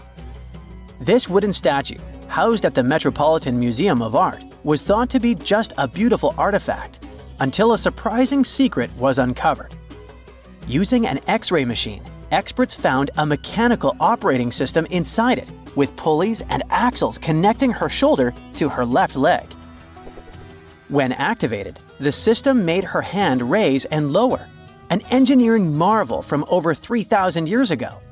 The statue was created during Egypt's Middle Kingdom, around 1800 BCE, and is often compared to 19th century automata due to its advanced design.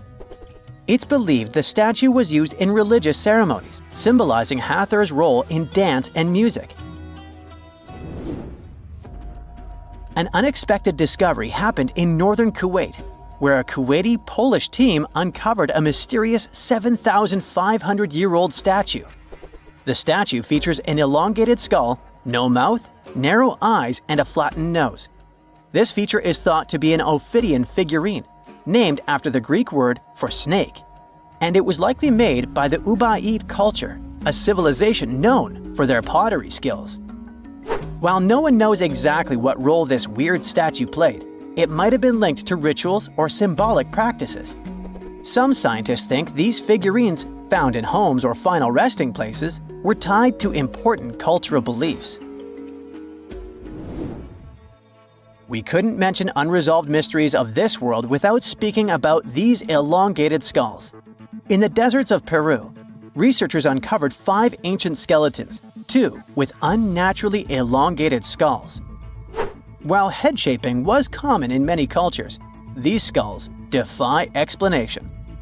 Local legends tell tales of the so-called gentiles, a mysterious race banished underground by the powerful deities. Some say this is what the skulls represent. Others think this is some type of genetic anomaly, which was confirmed after finding an infant skull, too large to be artificially shaped.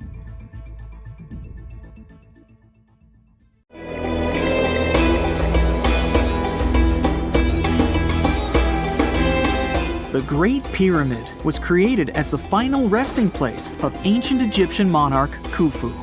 According to legend, French leader Napoleon entered the Great Pyramid and came back out looking shaken and super pale. He never revealed what he saw inside, but whatever it was is said to have affected him for the rest of his life. When Napoleon entered the pyramid, he would have walked through a super tight and ascending passageway. He'd then go through another passageway, known as the Great Chamber. This corridor would have been much taller than the previous one, and would have cobbles too. He'd then reach the King's Chamber, the centerpiece of the Great Pyramid, which was lined with huge blocks of granite. But it wouldn't have looked as grand as we might imagine. There are no hieroglyphics decorating its walls, as Egyptians only began decorating the burial chambers of pyramids much later on. The pharaoh's tombs deep inside the pyramid would have also been filled with treasures, from chunks of gold to the world's most expensive jewelry. But this would have all been looted a long time ago. The only thing that probably would have been left in there would have been a huge sarcophagus, which would have once contained the king's mummy. He'd also have to walk past the queen's chamber. This room most likely didn't hold any queens though, as pyramids were usually only built for one person. There are mysterious tunnels leading from here. To this day, no one is really sure what they're there for. And that's not the only mysterious and creepy thing Napoleon may have encountered, as stories of pharaohs leaving ancient curses on pyramids go way back. Many pyramids had warnings written on the outside, telling of horrifying things that would happen to those who entered and disturbed the peace. We might not know what exactly Napoleon found in the Great Pyramid that scared him so much, but we know for sure what was found in Tutankhamun's tomb. Tutankhamun was an ancient Egyptian pharaoh who was only 8 or 9 years old when he took to the throne. He became a cultural phenomenon when his tomb was discovered almost completely intact in 1922. His pyramid sits in the Valley of Kings in Thebes, modern Luxor, which is in Egypt.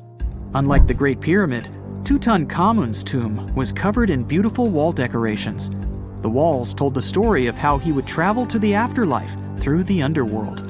Egyptians believed all people would have to take this journey, so they would fill their tombs with objects and paintings to help them get there. There'd also be spells painted on the walls. They believed this would help people pass over to the next realm. The journey would be pretty long, and for that reason, the ancient Egyptians would also fill the pyramids with food. Tutankhamun's pyramid was filled with 8 fruit baskets. They even found something called gingerbread fruit in there. The rooms were jam-packed with furniture, statues, clothes, and staffs, amongst a whole bunch of other things. You'd likely find a lot of clothes and expensive jewelry in the pyramids as well. The ancient Egyptians wanted their ancestors to travel in style to the afterlife. They put Tutankhamun in his final resting place with over 50 pieces of clothing, all of the highest quality. There were tunics, scarves, gloves, and headdresses, and a ton of jewelry. Bracelets, pendants, necklaces, rings, and scarabs for protection were all found inside. Each of them was made of gold or precious stones. There were also fans made of ostrich feathers to keep the old pharaoh cool in the hot Egyptian sun. But the temperature inside the pyramids never actually went above 68 degrees Fahrenheit. The ancient Egyptians developed a super cool air conditioning system that we don't fully understand even today. Tutankhamun's pyramid also contained 130 walking sticks made from ebony, ivory, silver, and gold to help him on his journey. There were 3 chariots hidden away in case he got tired of all the walking. They also put 11 boat paddles inside, but there was no sign of any boat. The pyramids would be littered with the pharaoh's favorite scents and perfumes. During the excavation of Tutankhamun's pyramid, it quickly became clear that it had been robbed during ancient times. There was damage to doors and traces of oils left in empty jars. It looks like someone raided the pyramid for gold and the scents, perfumes, and oils that had been left for King Tut. There was still a bit of perfume, which was made from coconut oil and frankincense, left in one bottle. It seems like Pharaoh Tutankhamun loved board games. There was an ivory traveling set of senet in his pyramid. Although we don't know for sure exactly how to play it, we have figured out it was sort of an ancient Egyptian version of backgammon. It looks like it was a 2-player game where the goal was to knock your opponent off the board. Not really sure who Tutankhamun's mummy was supposed to play with, though.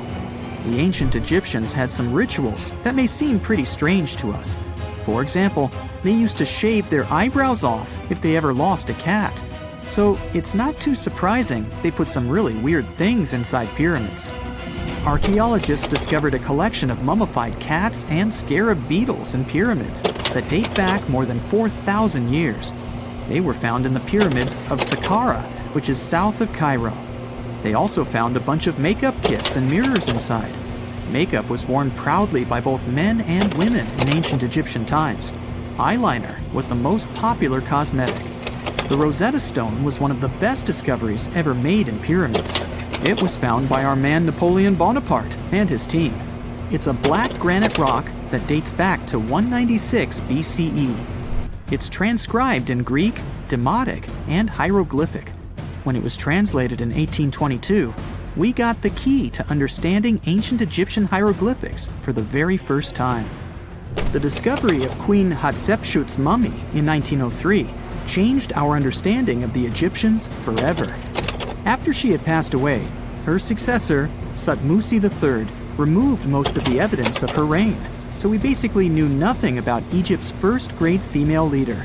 She's now gone on to become one of the few and most famous female pharaohs of Egypt. Pharaoh Khufu even had a fully fledged boat in his pyramid. Archaeologists uncovered more than 1,200 pieces of a giant boat near the Great Pyramid at Giza. They reassembled the boat, and it's a whopping 144 feet long. It's most likely a solar boat, which was designed to carry the resurrected king with the deity Ra. Fun fact, the Pyramid of Giza is the last remaining of the 7 wonders of the ancient world. The other 6 are the Hanging Gardens, the Colossus, the Temple of Artemis, the Mausoleum, the Lighthouse, and the Statue of Zeus.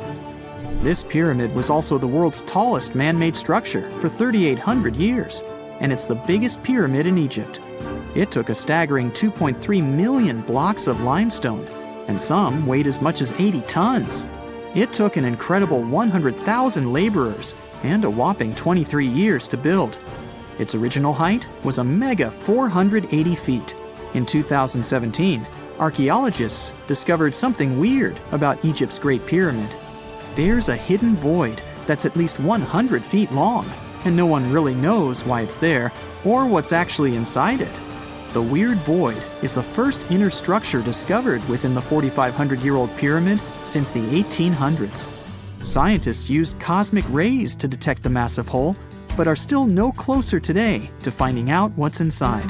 The ancient Egyptians took a lot of care building the pyramids, and everything was strategically placed and structurally sound, so it's super unlikely that this hole is due to blocks falling over time. Loads of pyramids also contain small model figurines called ushabti. These represented attendants. They believed they would come to life to serve the pharaohs in the afterlife. But it's amazing that all this stuff actually fit inside. There isn't actually a huge amount of space inside the structures. It's mostly just rock. Hey, I bet you didn't know that trees used to grow in the middle of Egypt's barren, sun-roasted Sinai desert. It's true. If you can't picture it, I don't blame you. But archaeologists have recently stumbled upon a tree-lined boulevard. Yep, an actual green avenue leading to a massive ancient fortress. No, this isn't some mirage or an overactive imagination, although I do have one. But it's turning our ideas of ancient Egyptian desert life upside down. Let's rewind a bit. The site in question is called Tel Abu Saifi, located in the northern part of the Sinai Peninsula. For a long time, it was known as a dusty archaeological footnote, the home of ruins from the Ptolemaic and Roman periods. You know, the era after Alexander the Great swaggered through Egypt and the Roman Empire called dibs. But recently, Egypt's Ministry of Tourism and Antiquities decided to give it a fresh dig. And what they found out turned to be more than just a forgotten outpost. We're talking about a full-on military fortress with defensive trenches, paved roads, lime kilns, barracks for soldiers, and even room for their families. A whole bunch of living quarters right in the middle of a desert doesn't feel very homey until you remember our star, the unexpected Green Avenue.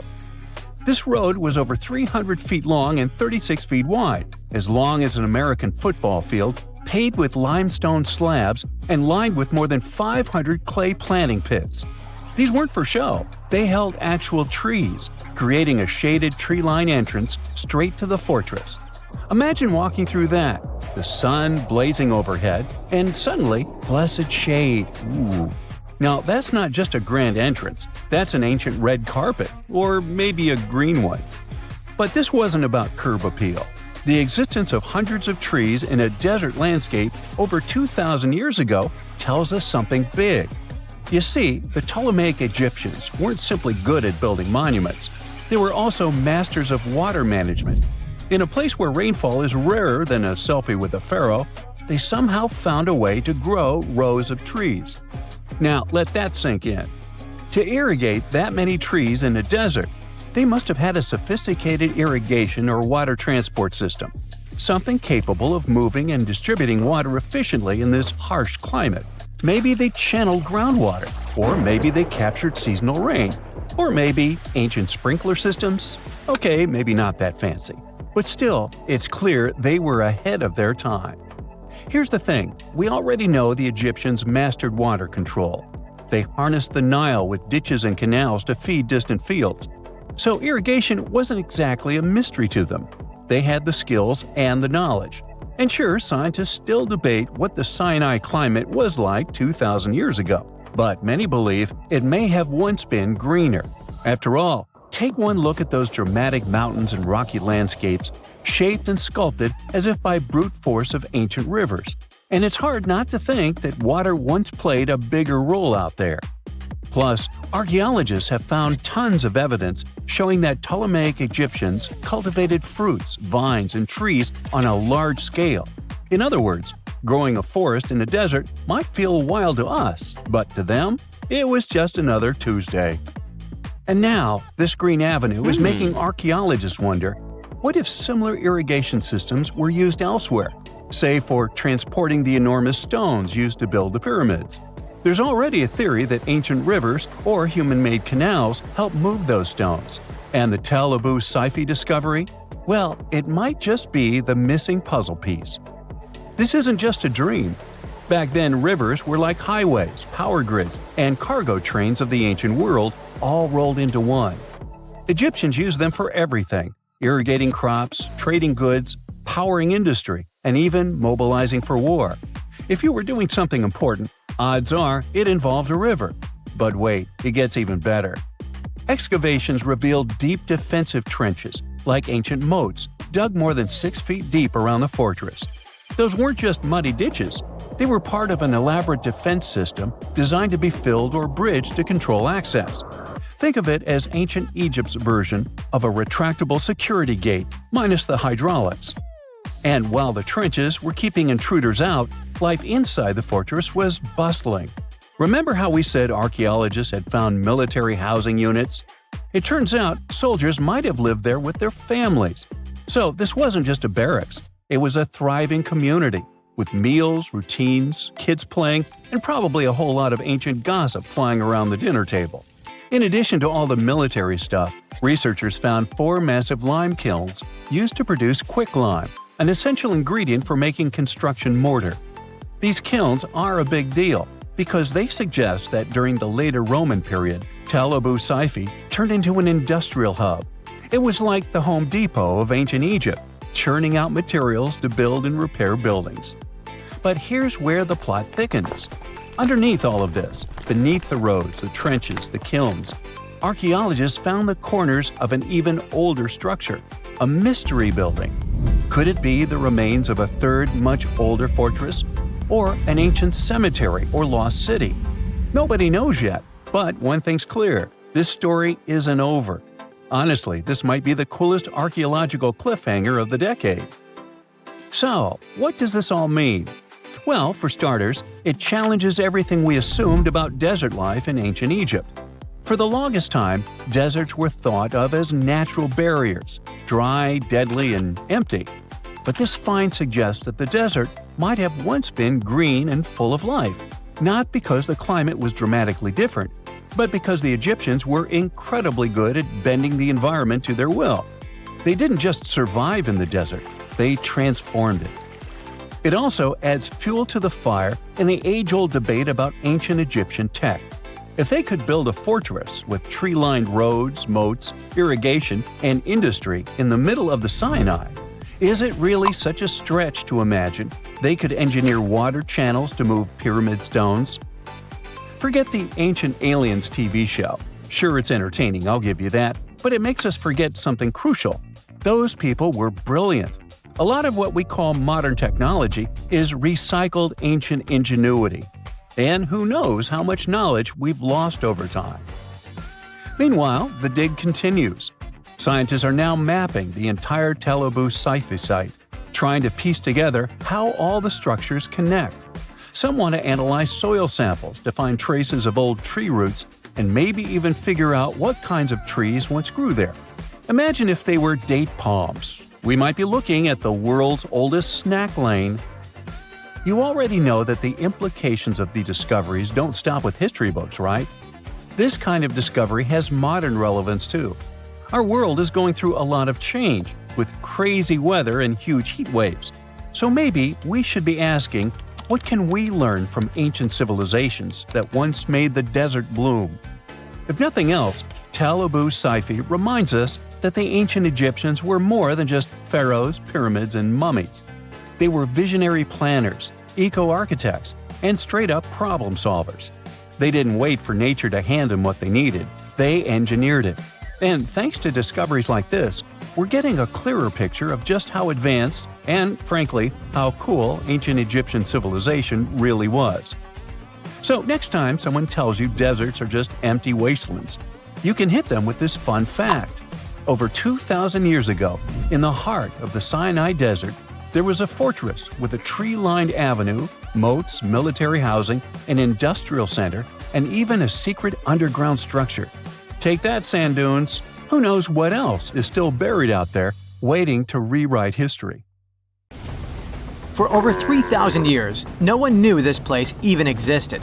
And then, out of nowhere, archaeologists digging near Alexandria uncovered something absolutely shocking: a forgotten Egyptian city.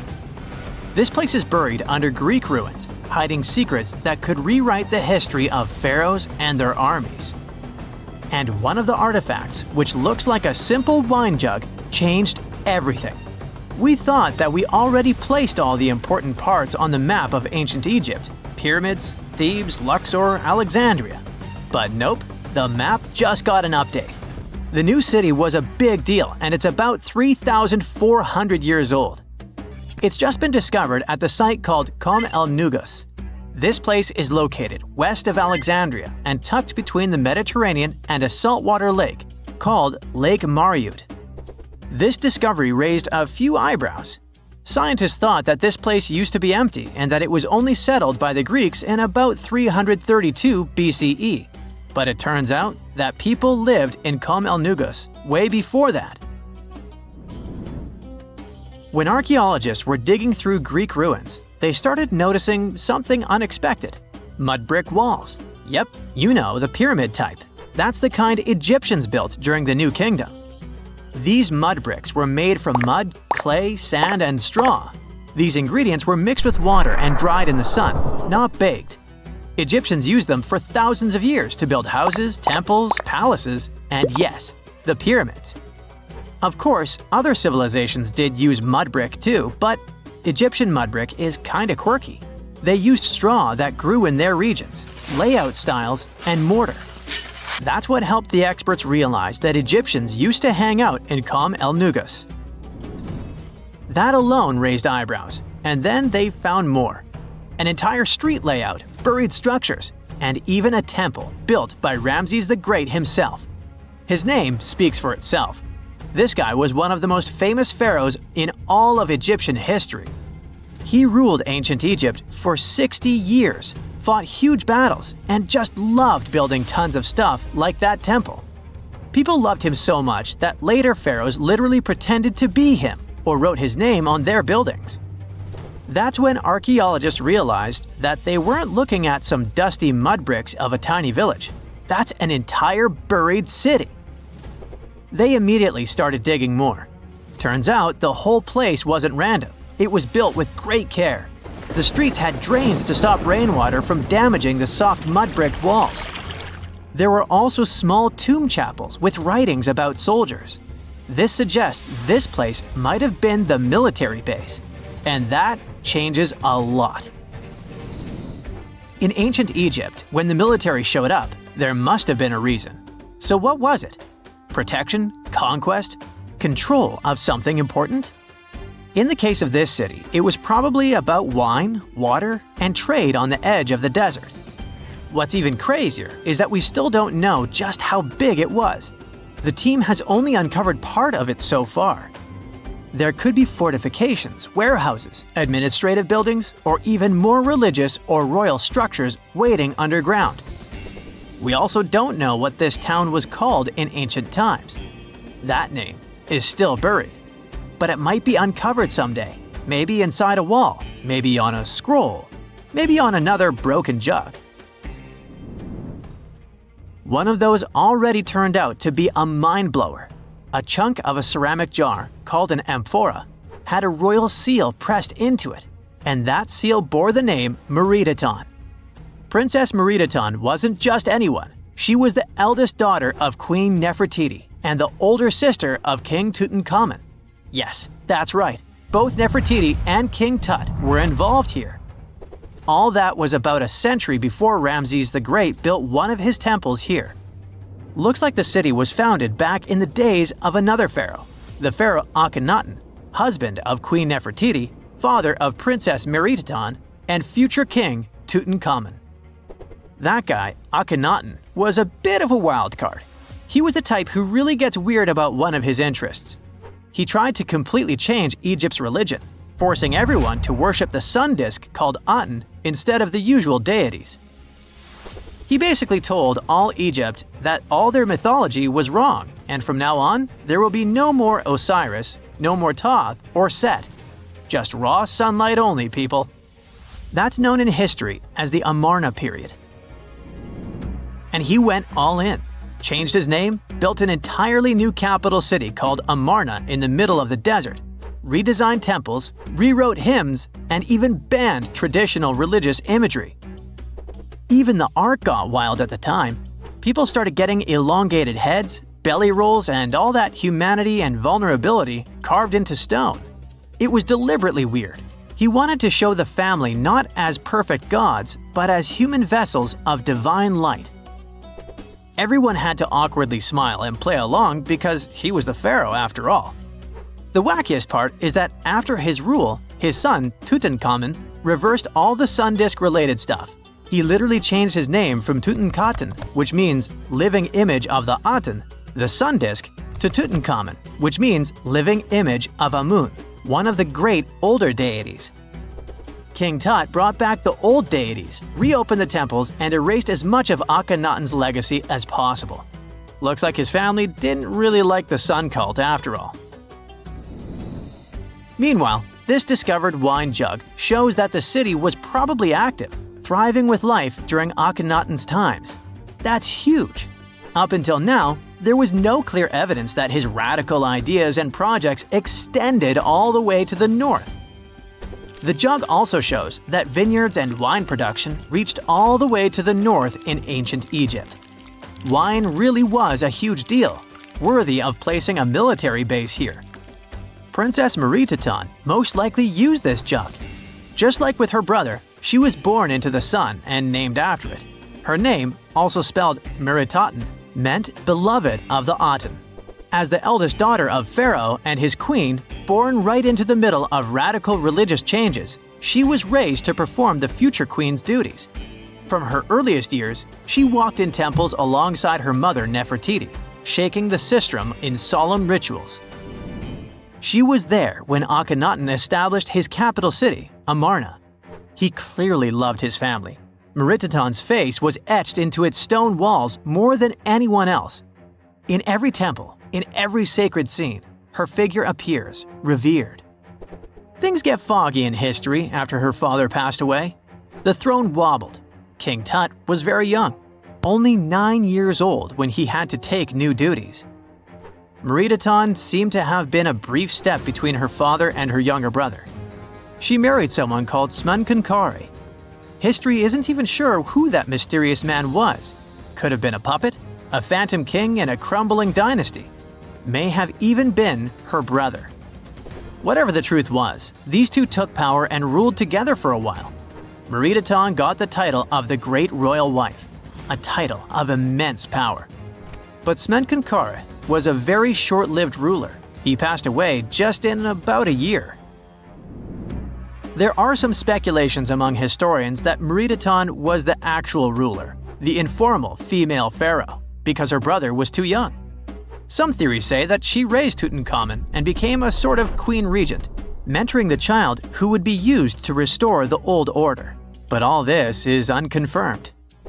It's very hard for historians to find information about that time because the Amarna period was later condemned. The successors wanted to wipe away Akhenaten's heresy and everything attached to it. This included Meritaten. So even if she ruled, even if she mothered Tut, they tried to bury her in the sands of history. In any case, Perhaps this new uncovered city will tell us more about the mysteries of the Amarna period, one of the most chaotic periods of ancient Egypt.